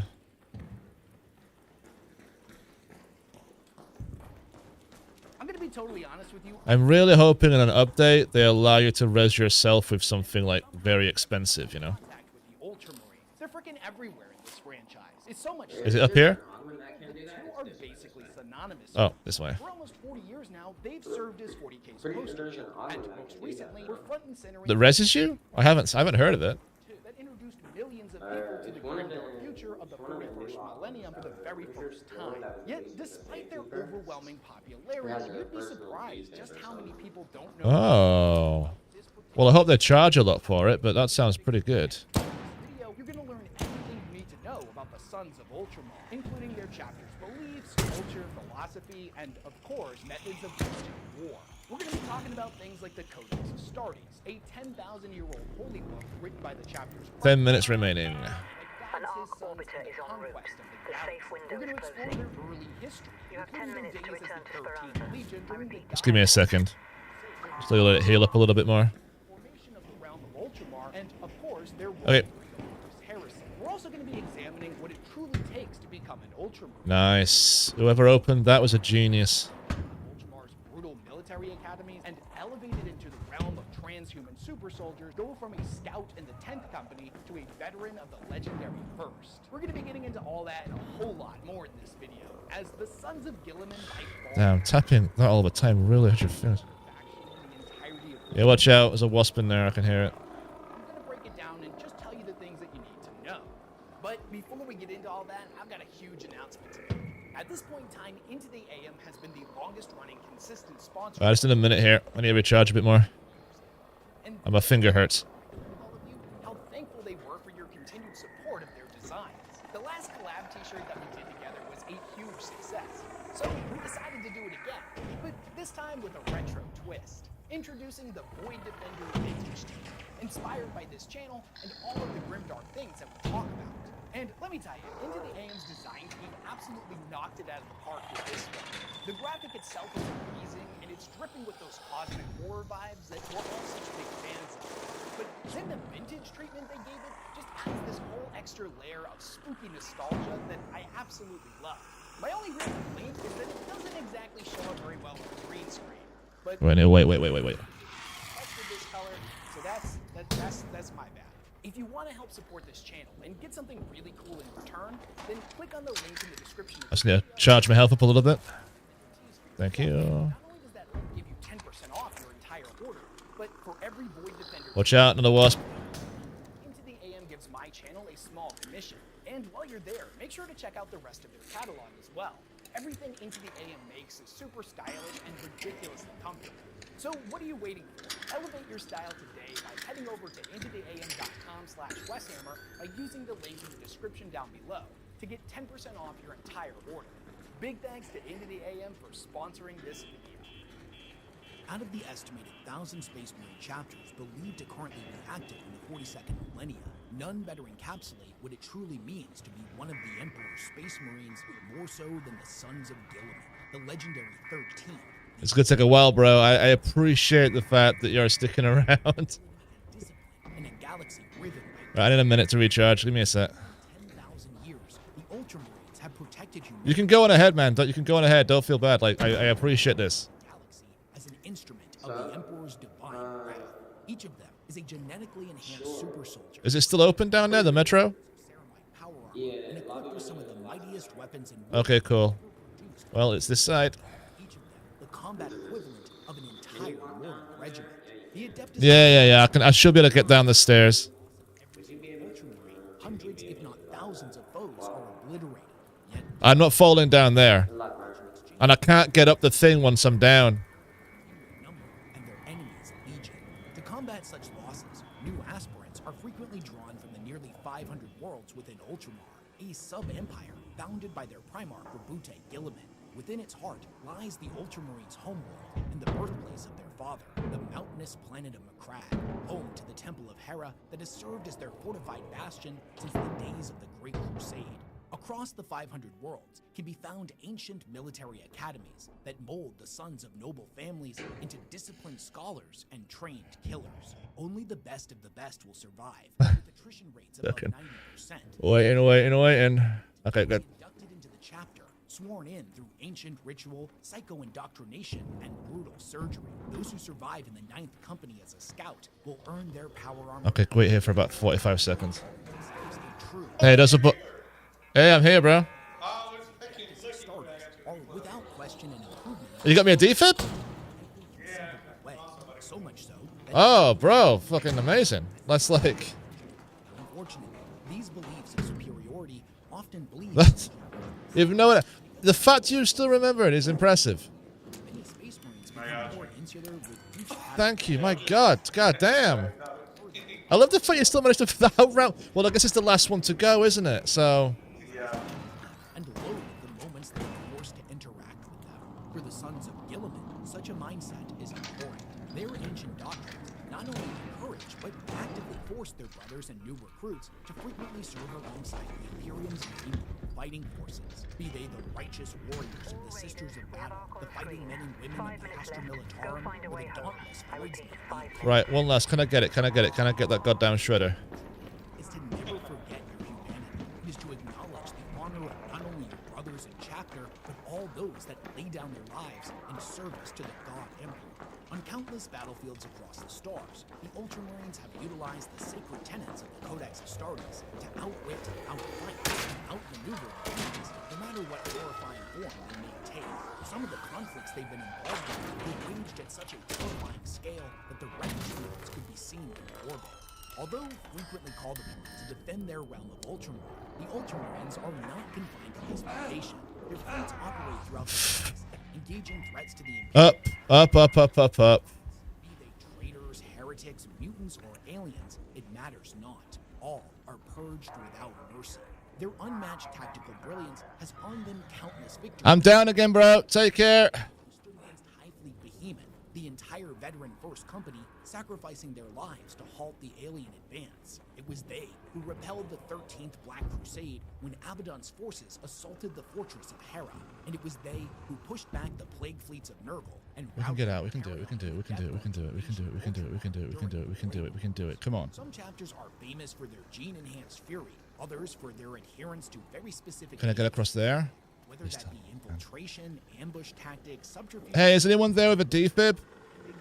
Attrition. The Ultramarines, by contrast, are not bound to any one form of combat, and through their decades of study and It's okay. I can get there. I can make it. Yeah, I'm good. I'm perfect for time. Thanks. switch between them at will, they are capable of assessing and analyzing an enormous amount of battlefield information in a fraction of a second.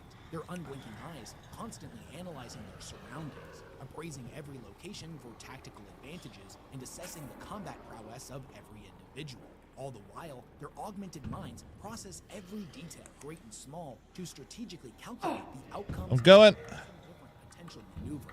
With the turning of the millennium, the Ultramarines bore witness to the unthinkable, the avenging Let it out. Fuck me. the true master of Ultramar and the primogenitor of the Ultramarines, Primarch Rabute Gilliman, returned to the realm of the living to push back the horrors of the 13th Black Crusade. Now clad in the armor of fate and wielding the Emperor's flame, 12,000. Okay, got 2,000 more. battlefield for the first time in 10,000 years, to once again lead his sons through the tides of darkness and into a better age for mankind. By his command, his sons marched to war clad in gleaming cerulean power armor. Every footfall, a thunderous declaration of their unyielding resolve. As they advance, the air trembles with the hum of ancient war engines. That's down. That's up in there. That's half an hour. That's a bit of time. Okay. Right, I'm calling it. I'm done. Yeah, cool. A lot of people watched. Didn't really expect